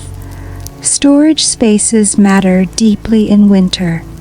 Food must be protected from moisture, decay, and rodents. Raised or separate structures can help keep provisions secure. Other outbuildings hold tools and materials that do not need to occupy the main living room. The farmstead is not one building. It is an arrangement of functions. The longhouse is the heart of human warmth, but survival is distributed around it. A store of grain elsewhere, hay for animals, tools, preserved food, work areas, pens, fences. Each structure carries part of the household's future. You move only a few steps. The cold advises against wandering without purpose. But the night invites attention. The forest appears almost black.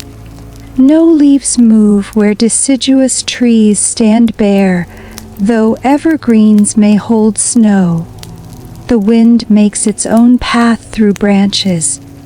If wolves exist somewhere in the broader landscape, they need not come near tonight. Their distant presence belongs more to possibility than to certainty. Closer to the farm, a dog is more immediate. It hears you. A shape lifts its head. Perhaps it gives one quiet bark and then recognizes the ordinary movement around the buildings. The sound travels farther in winter air than you expect. Then stillness returns. If this farm lies near the sea, the winter shore offers another voice. Water may remain open along some coasts, and surf can move against rock beyond sight. If farther inland, frozen lakes and rivers may create different routes through the season. Ice can change travel. Snow can support sledges or skis. Bone skates are known. Winter does not merely obstruct movement. Under the right conditions, frozen surfaces can reorganize it. A waterway difficult to cross in another season may become a path. A muddy landscape may harden. Snow may smooth uneven ground. People do not simply wait for winter to end. They learn its possibilities. But tonight there is no journey. The farmstead is enough. You turn back. The longhouse door opens again, and the contrast is immediate. Smoke, darkness, animal warmth, sleeping bodies. The air feels thick after the clear cold. For a moment your eyes see nothing at all. Then the coals return. A few people have awakened. Not fully. The disturbance of the door has caused movement. A face rises slightly from bedding. Someone coughs. Another sleeper pulls wool higher. The dog enters or settles near the threshold. The door closes. The moon disappears. The house becomes complete darkness again. You return toward the hearth. A little ash is disturbed. A coal glows brighter. The person nearest the fire reaches toward it with a stick, rearranging what remains. No one wants a large flame. Not yet. The night still has distance to travel.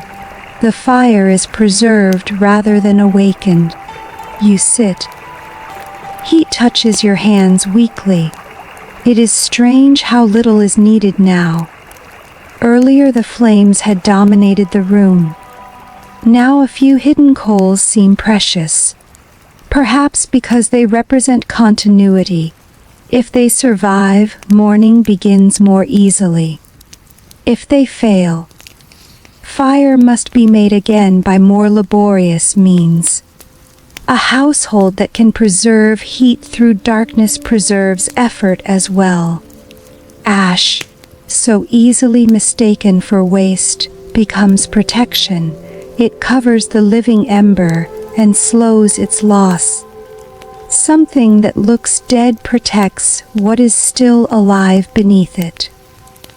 The old traveler notices this, but leaves the thought where it forms. No lesson is required. The hearth is enough. Around it, human bodies settle again. Hours pass. Cold strengthens.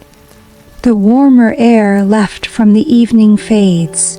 The sleeping spaces near outer walls feel it most. A person wakes and draws a second layer closer.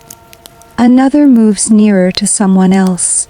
Body heat becomes shared without discussion. The cattle remain quieter now. Wind drops. The house itself grows easier to hear. An occasional drip from condensation. A tiny movement in the roof material. The faint scrape of something small. Perhaps a mouse somewhere beyond sight. Winter houses attract other lives seeking shelter too. Not all are invited. Food must be protected partly because rodents understand shelter as well as people do. The night is full of these overlapping needs. Human beings protect grain from mice. Walls protect people from wind. Blankets protect bodies from cold. Ash protects coals from dying. Fodder protects livestock from hunger. The entire household is a system of small defenses, each one incomplete alone. Together they create another day. At some point, the darkness reaches its deepest stillness. No one speaks, no one works. Even the fire makes almost no sound. For a while, there is only breath. You could remain here and imagine this quiet as timeless. But nothing in the longhouse is truly outside time. Stored grain diminishes. Wood burns.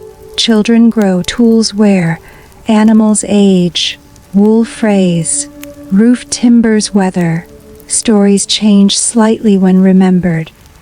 Even stone near the hearth cracks, eventually from repeated heat. The house is always being used up and renewed at the same time. Perhaps this is why maintenance fills so much of ordinary life. Repair is not failure. Repair is continuity. A shoe stitched again, a wall patched, a roof renewed, a tool sharpened, a blanket rewoven. The household survives because people expect things to wear. The thought drifts away as sleep nearly takes you too. Then a change arrives so slowly that at first it seems imagined. Not light, something before light. A slight alteration in the darkness around the doorway. The night has not ended, but somewhere beyond the roof, the sky is beginning its long winter turn toward morning. One of the cattle notices before most people do. A movement, a low sound. Another animal responds. Then a sleeper near the hearth opens their eyes. No one rises immediately. The person listens. The room remains dark. For a few more moments, night is allowed to remain night. Then wool is pushed aside. Feet find the cold floor. The body hesitates as the chill reaches upward. A hand reaches toward the hearth. Ash is moved. Orange appears. More ash is moved. Several coals remain. The person bends close. Air is given carefully. A faint glow strengthens. Dry kindling is placed near it. Nothing happens at first. Then one small flame appears. It bends, nearly disappears, returns. Another piece catches. The flame grows enough to reveal the hands tending it. The first face of morning enters the longhouse through fire rather than sky. No greeting is spoken. There is only the quiet practical work of bringing warmth back. More kindling. Then a small piece of wood. The flames spread.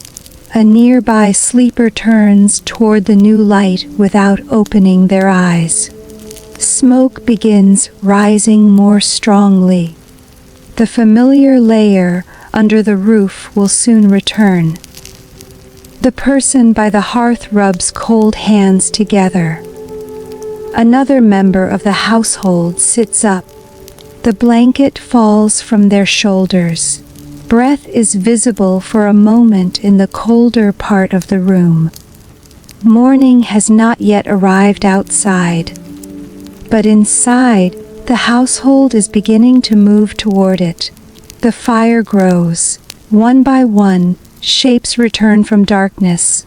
A bench, a bowl, a post, a sleeping child. A dog watching the activity. The outline of the loom. Objects that had disappeared during the night quietly become part of the world again. There is no sudden awakening. Sleep releases the house slowly. Someone remains beneath wool. Someone else ties clothing around the body. A cloak is reached for before approaching the colder end. The animal stalls will need attention. Water will be needed. The fire will need feeding. Breakfast will be simple. Cold porridge left from before, perhaps bread, all or water. The first tasks of the day are already waiting, though the sun has not risen. You look toward the doorway. Beyond it, the winter sky remains dim. The darkest part has passed. But daylight is still only a possibility gathering somewhere beyond the walls. A person lifts a vessel and moves toward the animal end. Another adds wood to the hearth. The dog stands and stretches.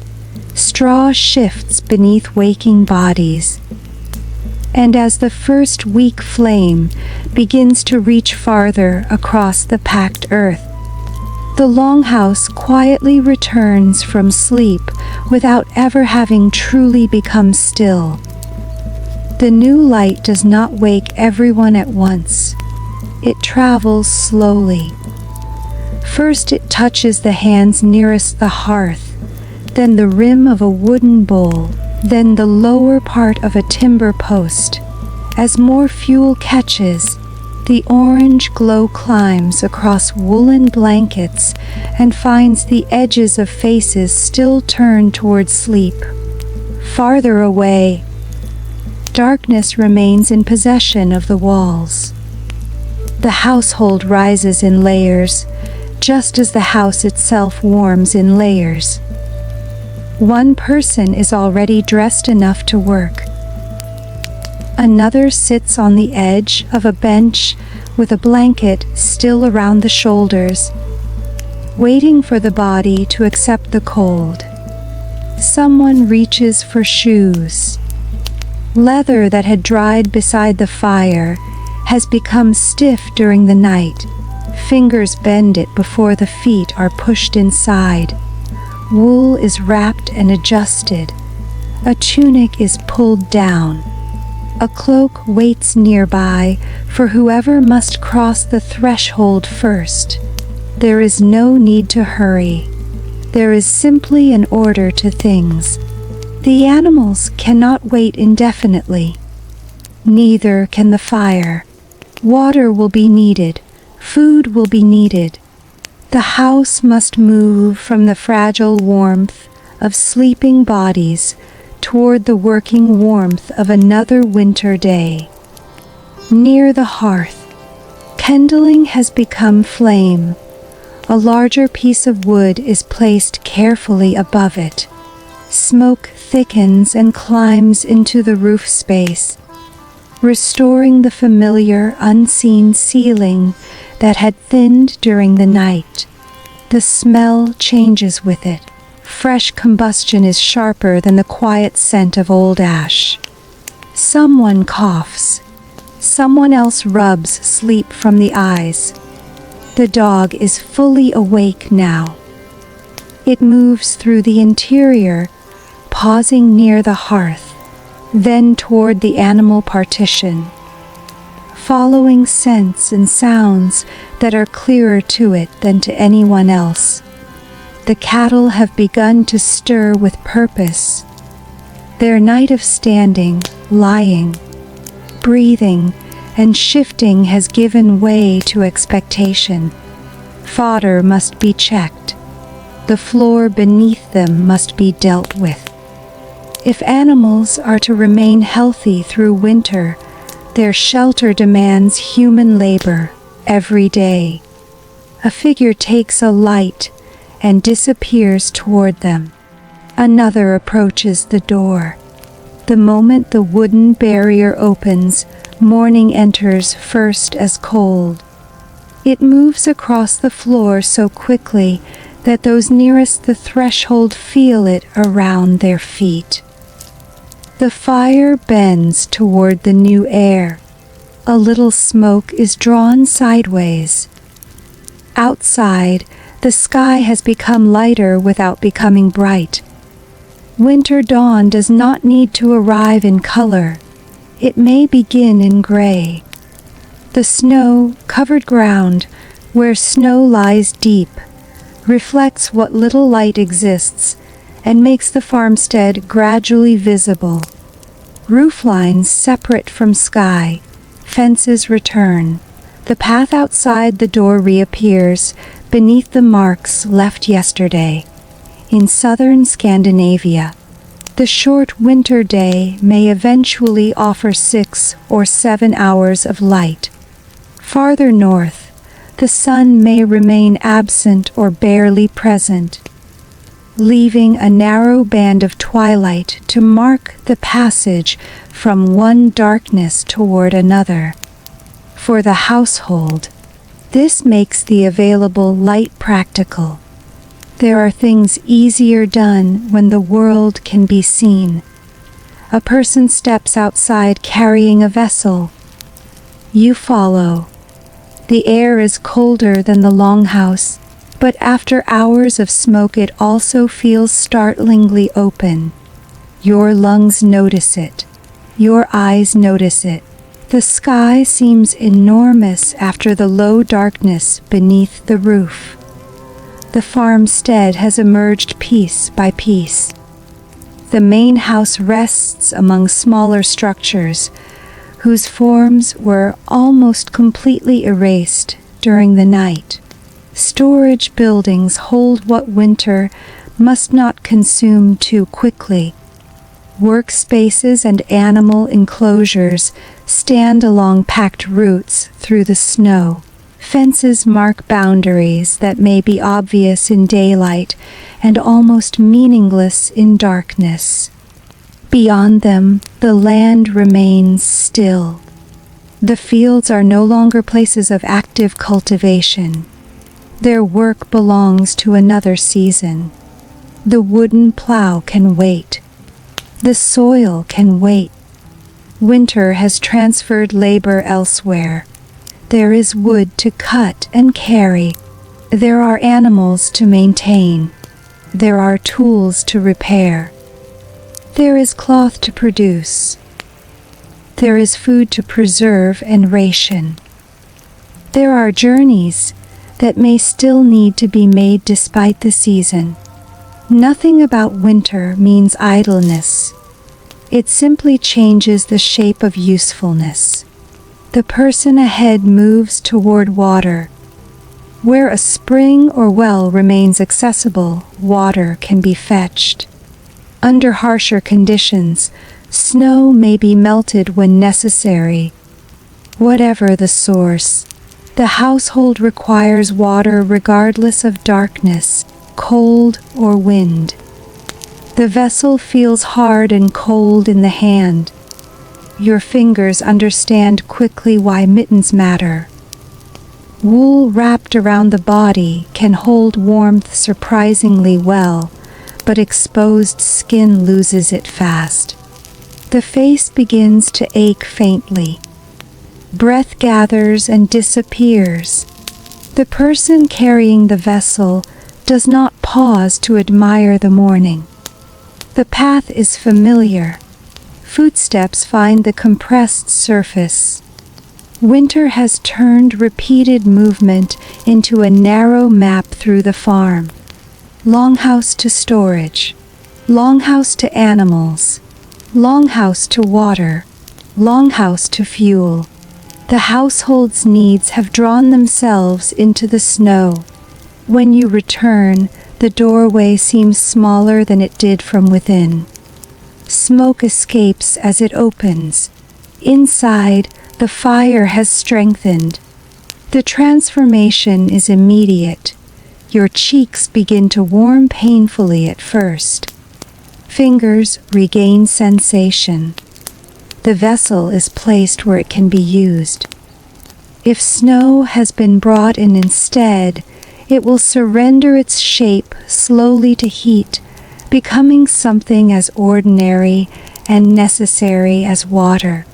Breakfast requires little ceremony. Food remaining from earlier can be used rather than wasted. Cold or reheated porridge, flatbread, perhaps all or water, simple food sufficient to begin work. The grain itself matters more than any elaborate preparation.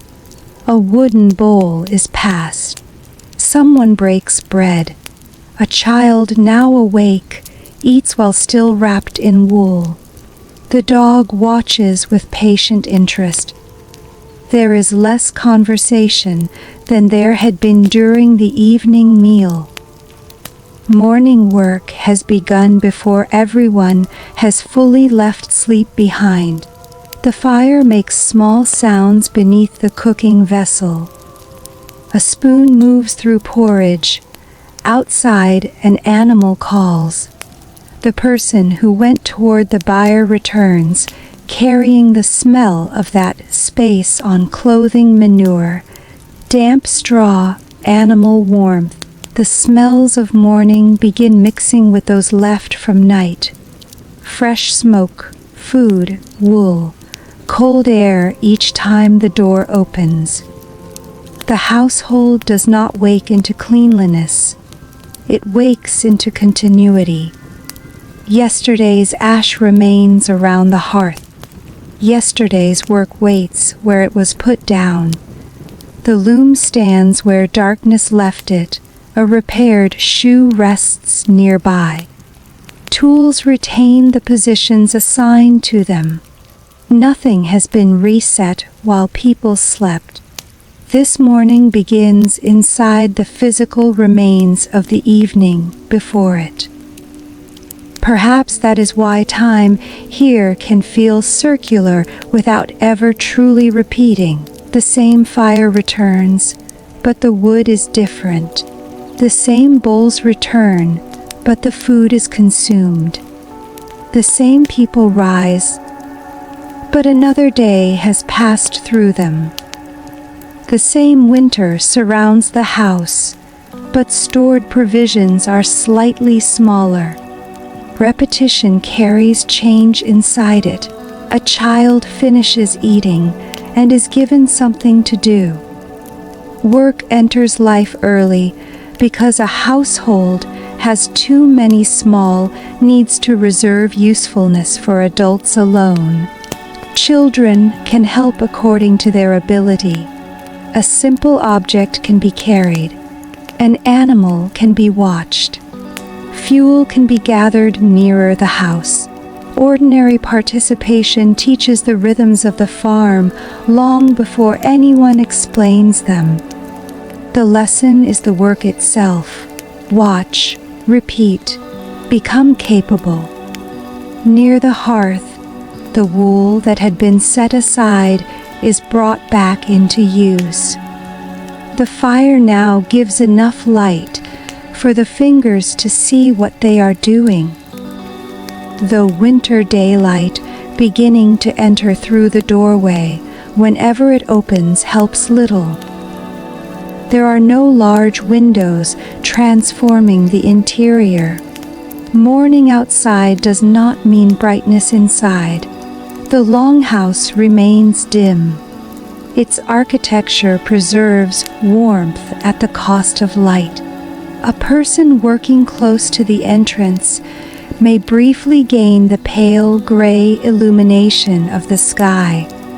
Someone deeper within relies on fire. The contrast gives the house two mornings. Outside, the landscape slowly brightens. Inside, the hearth creates its own sunrise. The flames reveal the long walls more fully now. You can see how the structure bends slightly along its length, rather than forming the rigid rectangular geometry of a later building. Internal rows of load-bearing posts help carry the roof in many longhouse forms, creating divisions of space that people move through without needing to think about architecture. The building tells the body where to go. Around the hearth, along the benches, through the passage, toward the animal end, toward the door. Years of movement make these routes instinctive. A person carrying a bowl passes a timber post without looking at it. Another steps around the hearth at exactly the distance required to avoid sparks. Someone reaches into a storage space beneath or near a bench. The longhouse has become knowledge held in muscles. And every building of this kind is a little different. A rural house of 15 or 20 meters is not the same world as a chieftain's hall stretching 50 meters or more. Great sites such as Borg in Lofoten reveal how large elite halls could become, with the enormous Borg longhouse reaching roughly 83 meters in its greatest phase. At Tissa and Lajar, large hall complexes speak of magnates. gatherings, feasting, and social power on a scale far beyond an ordinary farm. But those grand structures should not distort this morning. Most winter days are not spent in the greatest halls. Our fire can remain in a more ordinary house, a place where 5, 8, perhaps 12 people know one another's movements too well to find them remarkable, a place where wealth is visible not in monumental architecture, but in smaller differences. A finer piece of cloth, a brighter dye, a better brooch, more livestock, more stored food, a warmer position, a greater ability to offer hospitality when another person arrives. Status exists here, but so does necessity. Even a household head requires fire. Even an honored guest becomes cold. Even valuable wool must eventually be repaired.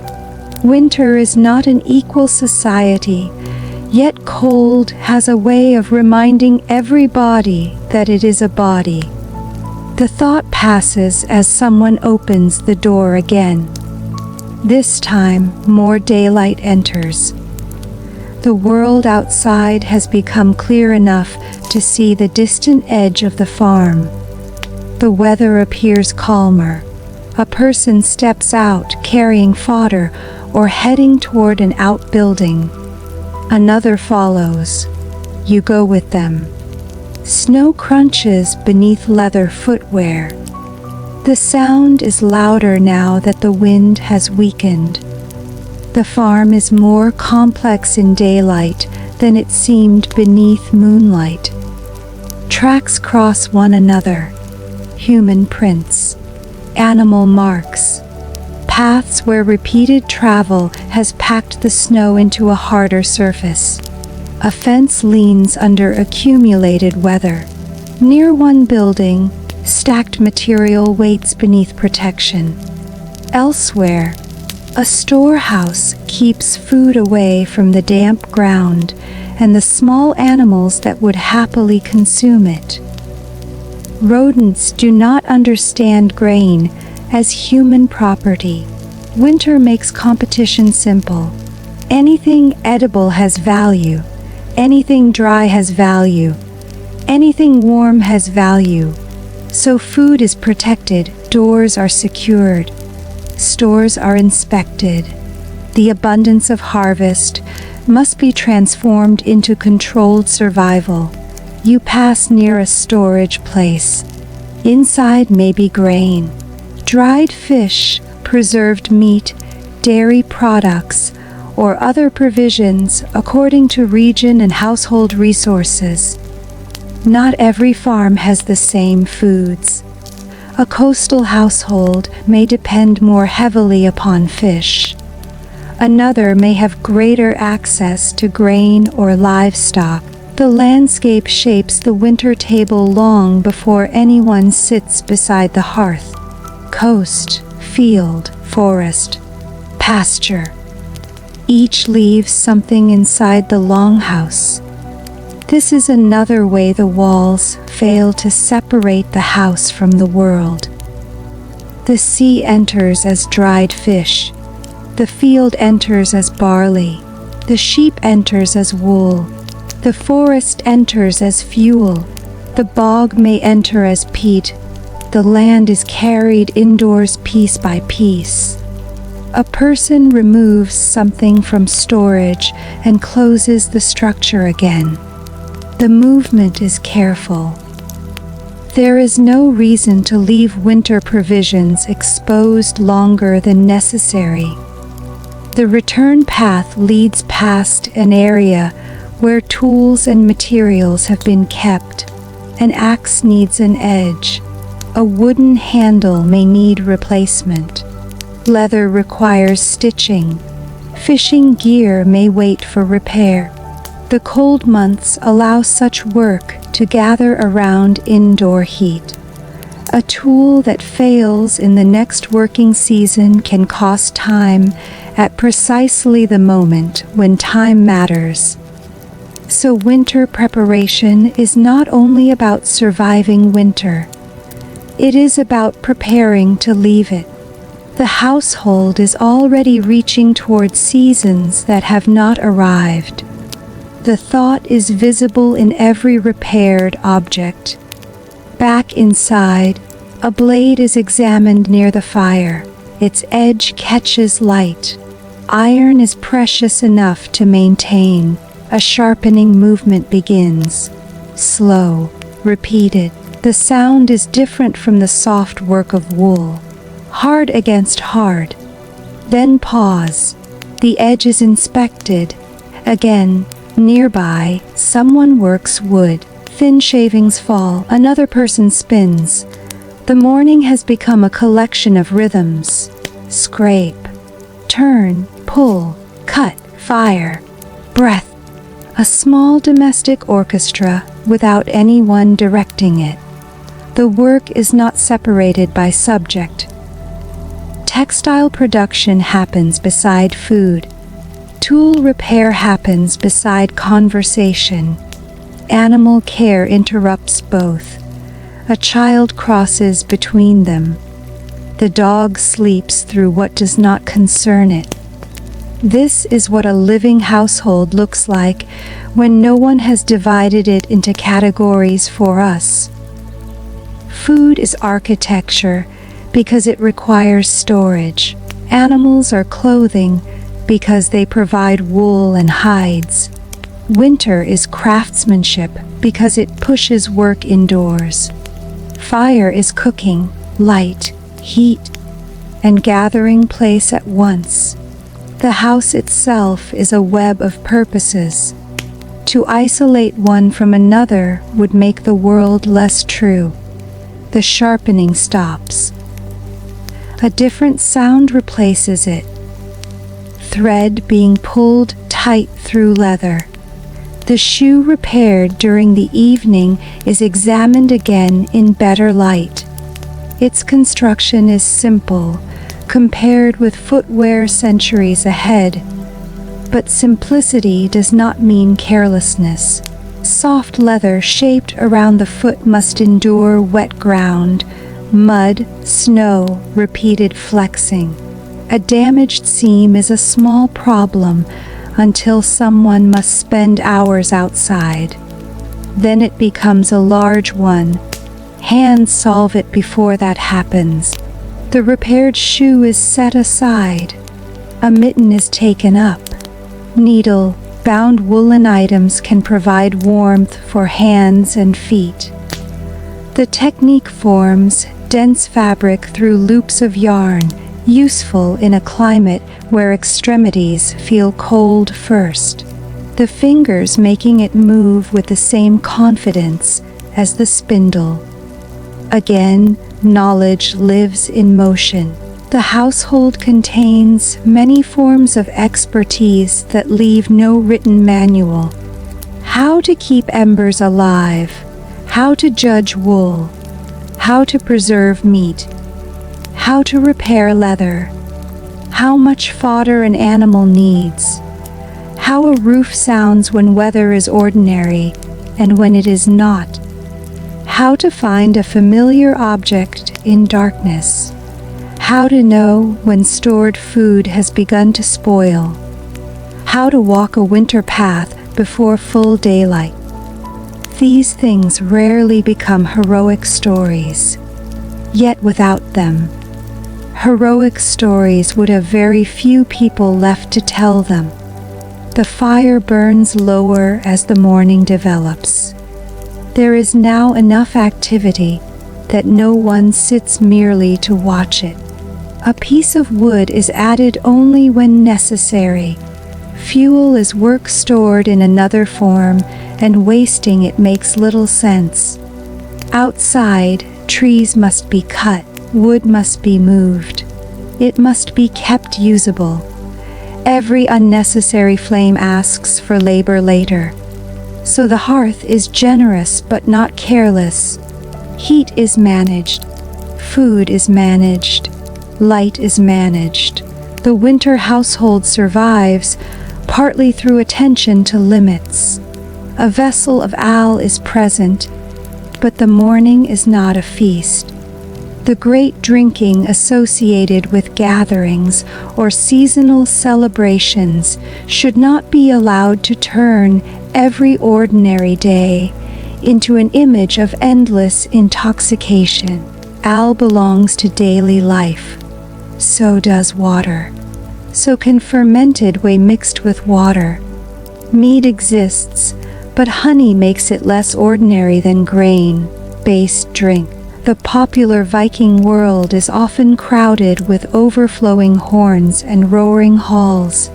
This room is quieter. A cup is lifted. A person drinks. The cup is put down. Work continues. The ordinary has a different dignity when no one tries to make it spectacular. Later, there may be gatherings. Midwinter has its own communal traditions. JL belongs to the seasonal world of Viking Age Scandinavia, associated with feasting, drinking, and ritual observance around the turning of winter. But the later layers of Christmas imagery do not belong here. No decorated modern tree waits in the corner. No familiar Christian domestic customs need to be carried backward into this house. What matters is that winter is not only endured individually. Communities mark seasons together. Food and drink can become more than nourishment when shared ceremonially. A household can understand the year not as a sequence of numbered dates, but through changes in work, weather, slaughter, storage, gatherings, and returning light. Yet this morning remains ordinary. No feast is taking place. The loom waits. The animals need feeding. Ash needs clearing. A person takes a wooden tool toward the hearth and begins removing what is no longer useful while preserving what still burns. Ash itself may seem lifeless beside flame, but it is evidence of warmth already spent. A small pile forms. The hearthstones are visible beneath it. Their surfaces have been repeatedly heated and cooled. Some may eventually crack. Others will remain through many seasons. At archaeological sites, such hearths can outlive almost everything the people around them believed permanent. Timber rots. Roofs collapse. Textiles disappear. Names are forgotten. But the altered earth and stone remain. Post holes remain. Burned material remains. Fragments remain. From such traces, centuries later, people try to understand rooms like this one. At Stillness in Iceland, a turf-walled farm preserved beneath volcanic material from the early 12th century offers unusually clear evidence for the form of a Norse household, including walls, passages, benches, and interior organization. Other sites across Scandinavia preserve different pieces of the longhouse world. No single excavation gives us every answer. There is no universal Viking house. Regional differences matter. Time matters. Status matters. Available material matters. A Danish timber hall and a turf-heavy building in the North Atlantic world may belong to related traditions without being interchangeable. The people living in them would know those differences immediately. We see categories. They would see home. You look again at the wall. Perhaps it is thick turf and stone in this imagined northern farm, holding winter outside through mass and earth. Perhaps the wooden elements visible within are dark from smoke. The wall does not need to become a museum exhibit in your mind. Touch it instead. The surface is cool, rough, uneven. Nearer the floor, the temperature drops. The material has weight and depth. On the other side lies snow. That single fact is enough to make the wall meaningful. A few inches or a thick mass of earth separate the sleeping child from the weather. Architecture becomes intimate when viewed that way. Not style, protection. A roof is the reason snow remains above rather than falling onto bedding. A wall is the reason wind becomes sound rather than force. A door is the reason cold can be admitted and dismissed. A hearth is the reason wet wool can dry. The usefulness of a building is measured by what does not happen inside it. Snow does not bury the sleeping bench. Wind does not extinguish every flame. Stored food does not freeze beneath open sky. People do not wake covered in frost. The house quietly prevents disasters so ordinary that no one celebrates their absence.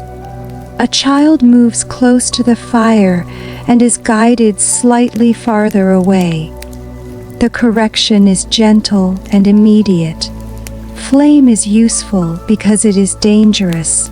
The same hearth that gives life to winter can burn skin, ignite dry material, send sparks into roof or bedding. Knowledge of fire begins young, not as a lesson spoken once, but as repeated awareness. Too close. Move that. Watch the spark. Do not leave this here. Practical wisdom lives in tiny interruptions. The child settles elsewhere.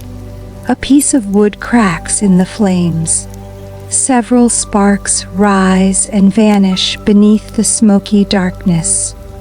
For a moment, everyone nearby can see them.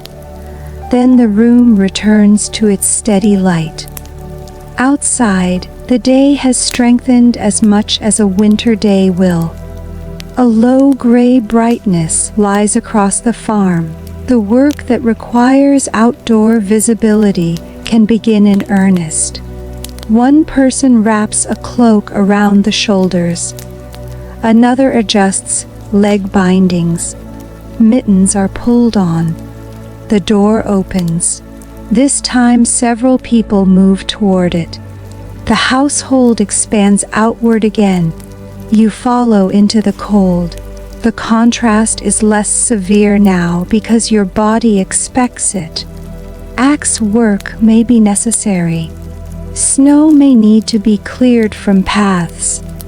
Animals in separate structures require attention where the farm's arrangement keeps them outside the main longhouse. Fences may need inspection. Fool may need moving closer to shelter. Every task is shaped by daylight. No one wants to waste the brief hours in which the landscape can be clearly seen. Farther across the farm, a person carries wood. The pieces are not theatrical logs arranged for a picture. They are weight. Arms adjust beneath them. Boots seek secure footing. The load reaches the house and is placed where it can remain dry enough to burn.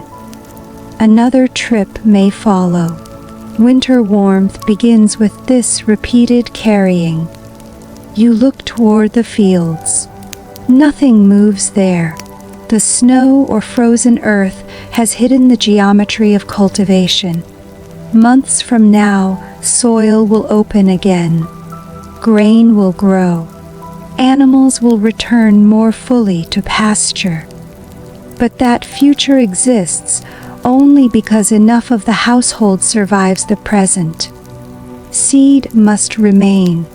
Tools must remain, people must remain, animals chosen for overwintering must remain. Winter is therefore not a pause between meaningful seasons. It is the narrow bridge that makes the next season possible. A farm that misjudges its stores cannot simply ask spring to arrive sooner. The sky gives no answer. The land keeps its own pace. So human beings adapt their pace to it. You walk toward the edge of the farmstead. From here, the longhouse seems different in daylight. Its length is clearer. The bowed walls can be seen. The roof dominates the structure, steep and heavy against the winter sky. Smoke rises steadily now. That smoke is the only visible sign of the warmth you know exists within. You have spent enough time inside to imagine the exact place where it begins. The stone-lined hearth, the hands adding fuel, the faces passing through light, the smoke layer under the rafters before some of it finds its way outside. From a distance, all of that becomes one gray thread rising above the roof. Human complexity becomes smoke. The thought is strangely peaceful. A house can contain hierarchy, work, hunger, memory, skill, fatigue, belief, affection, obligation, and fear of winter. From the field, you see none of it. Only a roof, only smoke. Perhaps history often reaches us in the same way. The full life disappears. A trace remains. We stand far away and try to imagine the room beneath it. The wind shifts. Smoke bends. Your cloak moves against your body. Cold finds the small exposed area near your neck. The longhouse suddenly seems inviting again. But before you return, something in the wider landscape catches your attention. The sky, not because it is dramatic, because it has changed. The gray morning has thinned enough that the low winter light begins to distinguish the horizon from the land. Snow takes on a pale brightness. Timber fences cast weak shadows. The forest is no longer one dark mass. Individual trunks begin to appear near its edge. The world that had contracted around the hearth is opening again. Not fully, not for long. Winter daylight is a visitor. Its hours are limited. Soon enough, the angle will change and shadows will lengthen once more. But for now, the farmstead has been given back its distance. A person walks toward another building. Someone calls quietly across the yard. An animal answers from shelter. An axe begins somewhere beyond sight. The sound travels through the cold air. One strike, pause. Another. Each blow becomes another piece of future warmth. You turn toward the longhouse. The doorway opens before you reach it as someone else emerges carrying a tool. Warm smoke rolls briefly into the pale day. You pass one another without ceremony. Then you step inside. The fire has changed again. It is no longer the tentative flame of waking. It burns with the steady usefulness of daytime. Someone has resumed work beside it. The loom is active. Thread moves. A cooking vessel has been shifted. The child is occupied near a bench. The dog has found another place to sleep after its brief morning interest in everything. Life has already reorganized itself. You remove the outer layer that held the cold.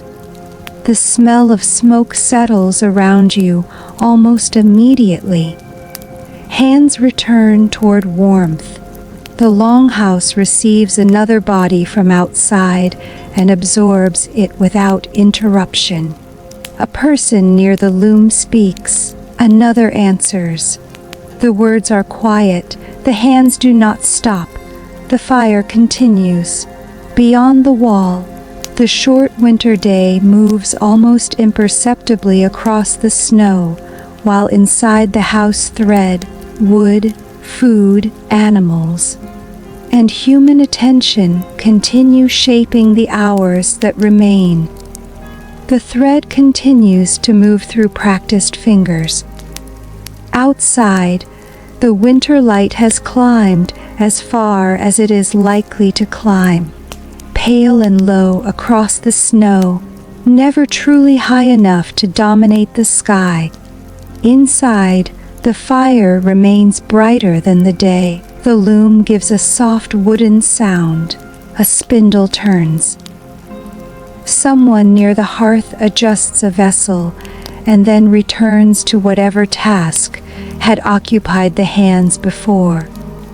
There is no announcement that another part of the day has begun. The household simply continues. This is perhaps one of the great truths of ordinary life in any age. Most moments do not arrive with names.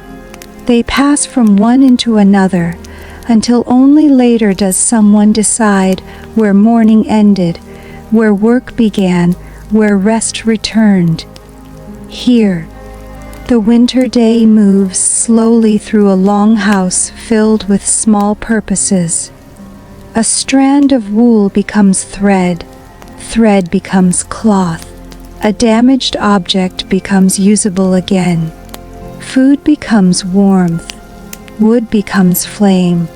The transformation is constant, yet almost nothing appears hurried. Outside work must be shaped around limited daylight, but inside the house time can stretch differently. The fire does not care about the position of the sun. The loom does not know whether the sky is bright or gray.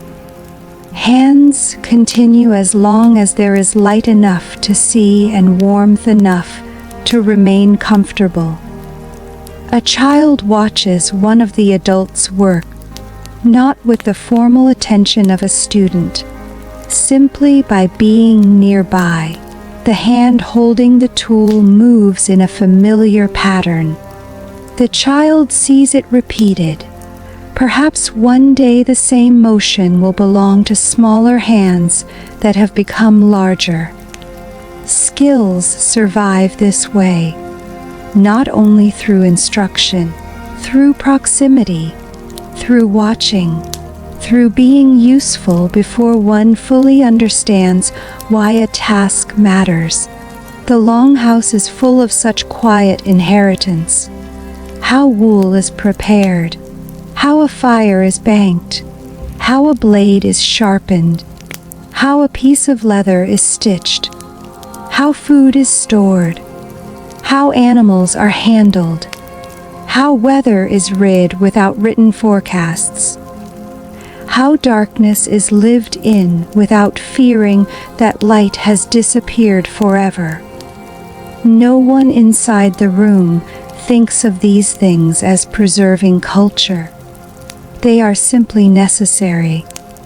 And because they are necessary, they endure. A piece of woolen cloth is lifted and examined near the hearth. The firelight makes its texture visible, dense, uneven in ways that remind you it was made by hand. Warm when folded, wool has followed you through nearly every part of this house. Around shoulders, across sleeping benches, between fingers, near the loom, on the animals that produced it. It is difficult to separate textile from survival. The northern winter encourages layers. Linen can lie closer to the body, wool above it. Tunics, trousers, dresses, cloaks, shawls, caps, leg wraps, socks, mittens. Each garment helps create a small climate around the skin. Ordinary wool may retain the natural colors of the fleece: white, gray, brown, black. Richer households can add more costly dyes and finer cloth.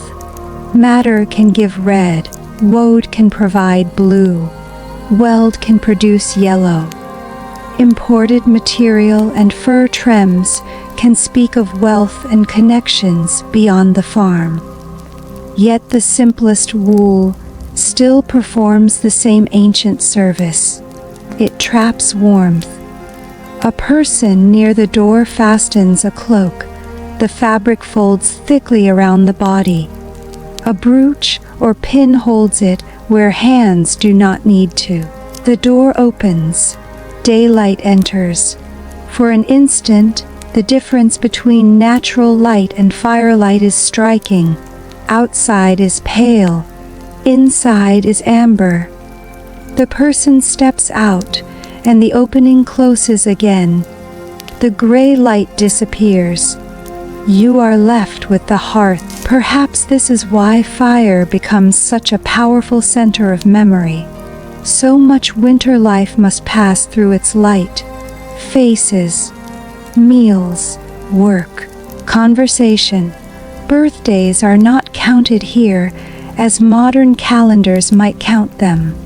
Hours are not divided by clocks hanging on walls, yet generations can remember the shape of people illuminated beside flame. A parent, a grandparent, a guest, a worker who once occupied a certain bench, a child who later grew old. The same hearth may outlast many of them. Stone is patient. People are not. But no sadness needs to enter the thought. The longhouse does not ask anyone to mourn the passage of time. It merely shows that time is always moving through material. A timber post acquires more smoke. A blade grows thinner through sharpening. A blanket gains another repair. A child gains another skill. A store of grain becomes a little smaller. The winter sun moves imperceptibly toward the horizon. Life continues by changing. Near the animal partition, a sound draws attention. A gate or simple barrier is moved. Someone enters to tend the livestock again. The work is less visible than shipbuilding or raiding, and less likely to appear in later stories, but it is no less essential. Fodder is carried, stalls are cleaned, animals are checked, their bodies produce the food, fiber, labor, hides, and future offspring upon which parts of the household economy depend. A cow's flank moves slowly with breathing. A sheep shifts closer to another. The smell remains strong. Warm animal breath, manure, urine, hay, dampness. The air of the byre is almost a different substance from the smoky human end. And yet the two spaces belong to the same structure, where this house type includes livestock. This closeness is practical before it is picturesque. Animals are protected from harsher conditions. Their heat contributes something to the building. Their needs are easier to observe, but proximity also brings odor, noise, labor, and dirt. History becomes less romantic when smelled honestly, and somehow more human. The person working there does not wrinkle the nose. The smell is part of the task. Straw is moved. The animal settles. A wooden boundary is secured. Then the person returns toward the hearth. The transition can be followed by scent alone. Animal warmth gives way to smoke. Smoke gives way to cooking. Cooking gives way to wool. The longhouse contains layers of life that mingle but never entirely erase one another.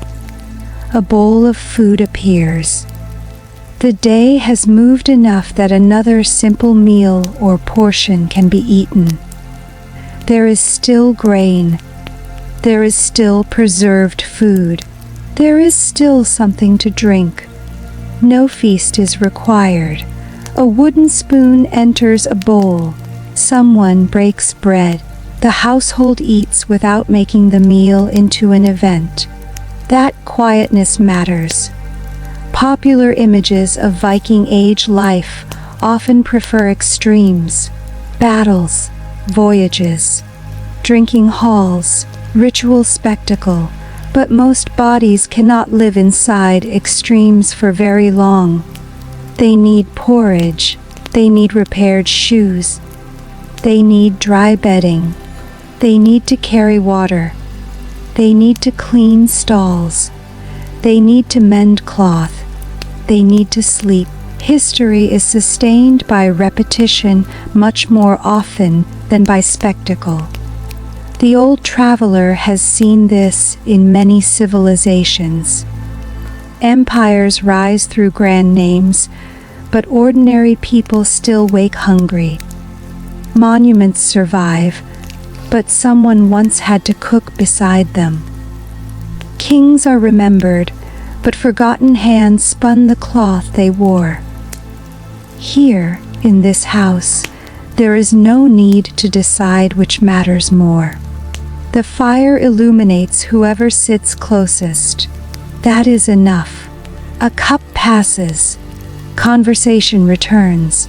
Perhaps someone mentions a neighboring farm. Perhaps there is talk of weather. Perhaps someone recalls who might travel once conditions allow. The research does not preserve their precise words, and we leave them unspoken. But the social world beyond the walls exists. This household is not an island. Guests can arrive. Traders can move through settlements. Craftspeople can travel. Seasonal gatherings can bring people together. Kinship extends beyond one roof. News travels from mouth to mouth. Objects travel farther still. A fine imported material found in an elite context may have crossed distances no person in this room will ever travel themselves. Silver, textile, glass, crafted goods. The world of Viking Age Scandinavia is connected by movement, even while winter temporarily contracts daily life around shelter. A household can spend long days indoors and still belong to a much wider network. Perhaps that is another reason stories matter. A person can sit beside one hearth and hear of places beyond the horizon. Not every listener will sail there. The words may be enough. The fire cracks. Someone laughs softly at something said. Then hands return to work. The moment passes without becoming a scene anyone would record. Outside, the daylight has begun to weaken. At first you notice only because the doorway seems less bright when it opens. Later, shadows lengthen across the snow. The short winter day is already beginning to fold itself back into darkness. The household recognizes the change immediately. Outdoor work shifts. Anything requiring clear visibility must be finished or brought closer to shelter. Fuel is carried in. Tools are returned. Animals are secured. Someone crosses the yard with an armful of wood. Another checks a latch. A dog moves quickly across the packed path. The cold sharpens again as the low light declines. You step outside one last time. The farmstead has changed since morning without moving at all. The same roofs are here, the same fences, the same snow. But the sky has lowered in color. Gray begins to take on blue. The edges of buildings darken. Smoke from the longhouse is more visible against the fading light. You walk toward the outer edge of the farm. The fields lie still. Nothing suggests the work that will one day return to them. Beneath snow or frozen earth lies the possibility of another season. Seed kept safely through winter will matter then. Tools repaired by firelight will matter. Animals preserved through the cold will matter. Human strength preserved through food and shelter will matter. The future of the farm is hidden inside the present winter. That is why so much of this life is preparation. The season that appears inactive from a distance is busy beneath the surface. Like the banked hearth, what seems quiet may be holding something alive. You stand for a while. The cold reaches through footwear. Wind moves lightly now. Farther away, the forest darkens first. The sky remains brighter above the horizon. If this were farther north, daylight might have been little more than a long twilight. If farther south, these few hours have still passed quickly enough. The winter sun does not owe the household more time. People have learned to work within what is given. A distant sound reaches you. An axe. Once, then again, another load of fuel being prepared. The sound stops. Silence grows around it. No wolves approach. No storm arrives. No dramatic event marks the fading day. The world simply becomes darker. Perhaps peace often looks like the absence of incident. A day in which the roof held. A day in which the fire survived. A day in which animals were fed. A day in which food remained. A day in which tools were repaired. A day in which everyone who woke is still here as darkness returns. Such days rarely become stories, but enough of them together become a life. You begin walking back. The longhouse appears low and dark against the land. Again, no large windows offer a welcoming glow. Only when the door opens does the interior reveal itself. A rectangle of amber, a moving figure, smoke, then darkness again. You reach the entrance. A hand opens it from within. Warmth touches your face. Not much, enough. You step inside. The door closes. The pattern from the previous evening returns, but nothing is quite the same. Another day has passed. Different wood burns. Different food is prepared. Different threads have been spun. The repaired tool rests ready for another season. The child has watched another morning of work. The animals have consumed another portion of fodder. Outside, tracks have crossed and deepened. Repetition has carried change. The hearth grows stronger as evening returns. Clothing dampened outside is placed where it can dry.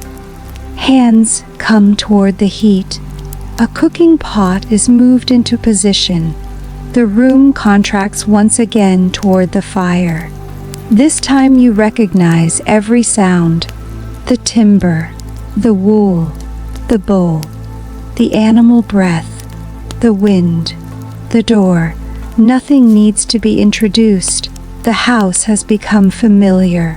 Perhaps that is when a place begins to feel inhabited rather than observed. At first, the longhouse was architecture. Then it became smells, then voices, then routines. Now the objects seem to belong where they are. You know the coldest route along the floor. You know how darkness gathers beyond the hearth. You know why the buyer smells different. You know where the smoke disappears above your sight. You know that the warmth will weaken after the fire is banked. You know someone will wake to check it. You know morning will begin by moving ash aside. Knowledge has become familiarity, and familiarity is one of the quiet forms of belonging. A person sits near the hearth and begins working with wool again. The spindle turns. It is the same gesture you have seen before, yet it does not feel repeated. The thread is new. Another person cuts food. A child moves close enough to watch. The dog chooses a warm place. The household settles into the evening rhythm that winter has taught it. Perhaps later someone will speak of jail. Midwinter gatherings, feasting, ritual drinking, and seasonal observance belonged to the world of pre-Christian Scandinavia, though what survives in later sources must always be handled carefully. Perhaps Thor or Freyr is named in another context. Perhaps ancestors are remembered. Perhaps protective objects or small acts of household belief carry meaning that archaeology only partly allows us to recover. We do not need to build certainty where evidence is thin. Belief can remain near the edges of the firelight, visible in fragments. An amulet, an offering, a remembered name, a seasonal gathering, a sense that household, land, weather, fertility, ancestors, and gods are not entirely separate worlds. The people here do not require their religion to resemble a textbook of mythology. Neither do we. The fire is enough to hold what can be known. Beyond it, uncertainty can remain dark. A spoon enters the cooking vessel. Steam rises. The smell of food begins to fill the room again. One of the older members of the household sits where warmth reaches the knees. Age matters differently in a place where physical work never disappears. Hands may stiffen. Cold may be felt more deeply. But age can also hold memory. A person who has survived many winters knows which preparations failed before, which roof needed reinforcement, which animal should not be kept, which path drifts deepest with snow, which signs of weather deserve attention. Experience becomes another stored resource, like grain, like wool, like firewood. It exists because it was accumulated, and it can be passed on. The old traveler understands this kind of wealth. Not everything valuable shines. Sometimes wealth is knowing what to do when the fire seems dead. The evening meal is eaten. Voices remain low. Outside, full darkness returns. Perhaps moonlight will appear later. Perhaps clouds will cover the sky. Perhaps aurora will move over some distant northern farm. The household does not need to see any of it yet. The longhouse has its own sky beneath the roof. Smoke above. Fire below. Between them, people. The same vertical world as before, but now it feels less strange. A child grows sleepy. A blanket is prepared. Someone brings another piece of wood. The fire accepts it slowly. The flames rise and illuminate the walls. For a moment, the entire room seems larger. You see the long benches, the dark timber posts, the loom, the rough floor, the partition toward the animals. Then the flame settles and the room contracts again. Perhaps this is how memory works too. For a moment something distant becomes vivid. Then it returns to shadow. The evidence of this world will survive in fragments. Post holes, hearths, loom weights, spindle whorls, animal bones, tools, brooches, fragments of pottery, traces in earth. Great halls like Borg Tis and Lujur will reveal the scale of elite architecture. More ordinary settlements will preserve quieter forms of life. Archaeologists will measure walls that no longer stand. They will identify where fires burned. They will examine waste pits and animal remains. They will reconstruct roofs from post patterns. They will study textiles surviving only under rare conditions. They will argue over details. They will revise old ideas. And still, something will always remain unreachable. The exact sound of this person's laugh. The way that child mispronounced a word. The smell of this particular meal. The place where one sleeper preferred to lie. The private meaning of one small object.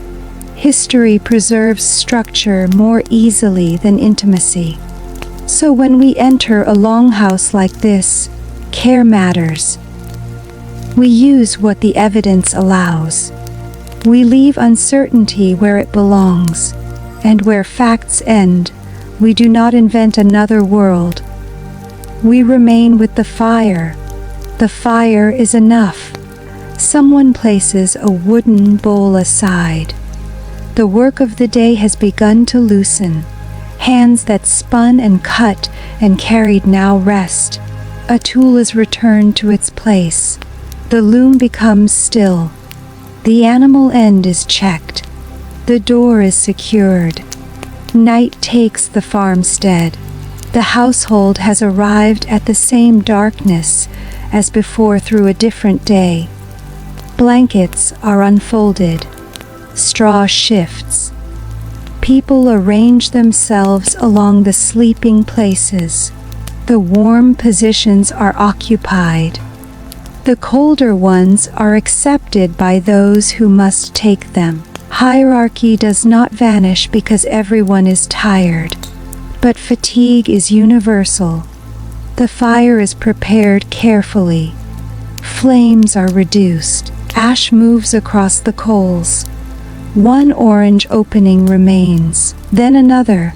Soon only a low red glow is visible. The room changes. Voices become softer. Someone says something too quiet for you to follow.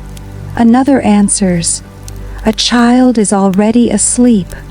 The dog turns once and lowers itself. Cattle shift behind the partition. A final lamp remains lit for a little while. Its flame is smaller than you remembered. Perhaps everything seems smaller now because the house has become familiar. The light touches the edge of a face, a hand, a fold of wool, nothing more. You sit close enough to feel the remaining heat. There is no need to leave. There is no need to arrive anywhere else. The world beyond the walls continues without your attention. Snow can fall, wind can move over the roof. Stars can cross the sky. A frozen river can remain beneath darkness. Somewhere, Another longhouse holds another household around another hearth. Someone else repairs a shoe. Someone else checks an animal.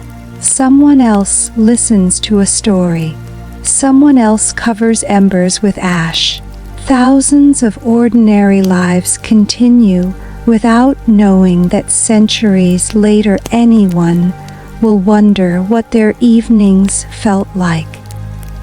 The thought is comforting rather than sad. Not every life needs to be remembered individually to have been complete. The people sleeping here do not live for us. They live for one another, for tomorrow's food, for next season's field, for animals that must survive, for children who are still learning the work, for kin beyond the farm, for obligations, beliefs, memories, and hopes that belong entirely to their own time. We are only visitors, quiet ones. The lamp goes out. Darkness returns around the hearth. Again, sight becomes less important. You hear a blanket move, then breathing. The heat on your face has weakened. Cold air passes low across the floor. The smoke remains in the fabric around you. Everything has returned to the simple night rhythms you now know. A coal shifts beneath ash. A tiny glow appears. No one moves to tend it yet. There is no need. The ember is alive. The roof holds. The animals breathe. The stores remain protected. The winter lies outside. The household rests within it. Hours will pass. Someone will wake. A door will be checked. An animal may stir. The fire may be uncovered for a moment and protected again. Eventually, the darkness near the entrance will thin.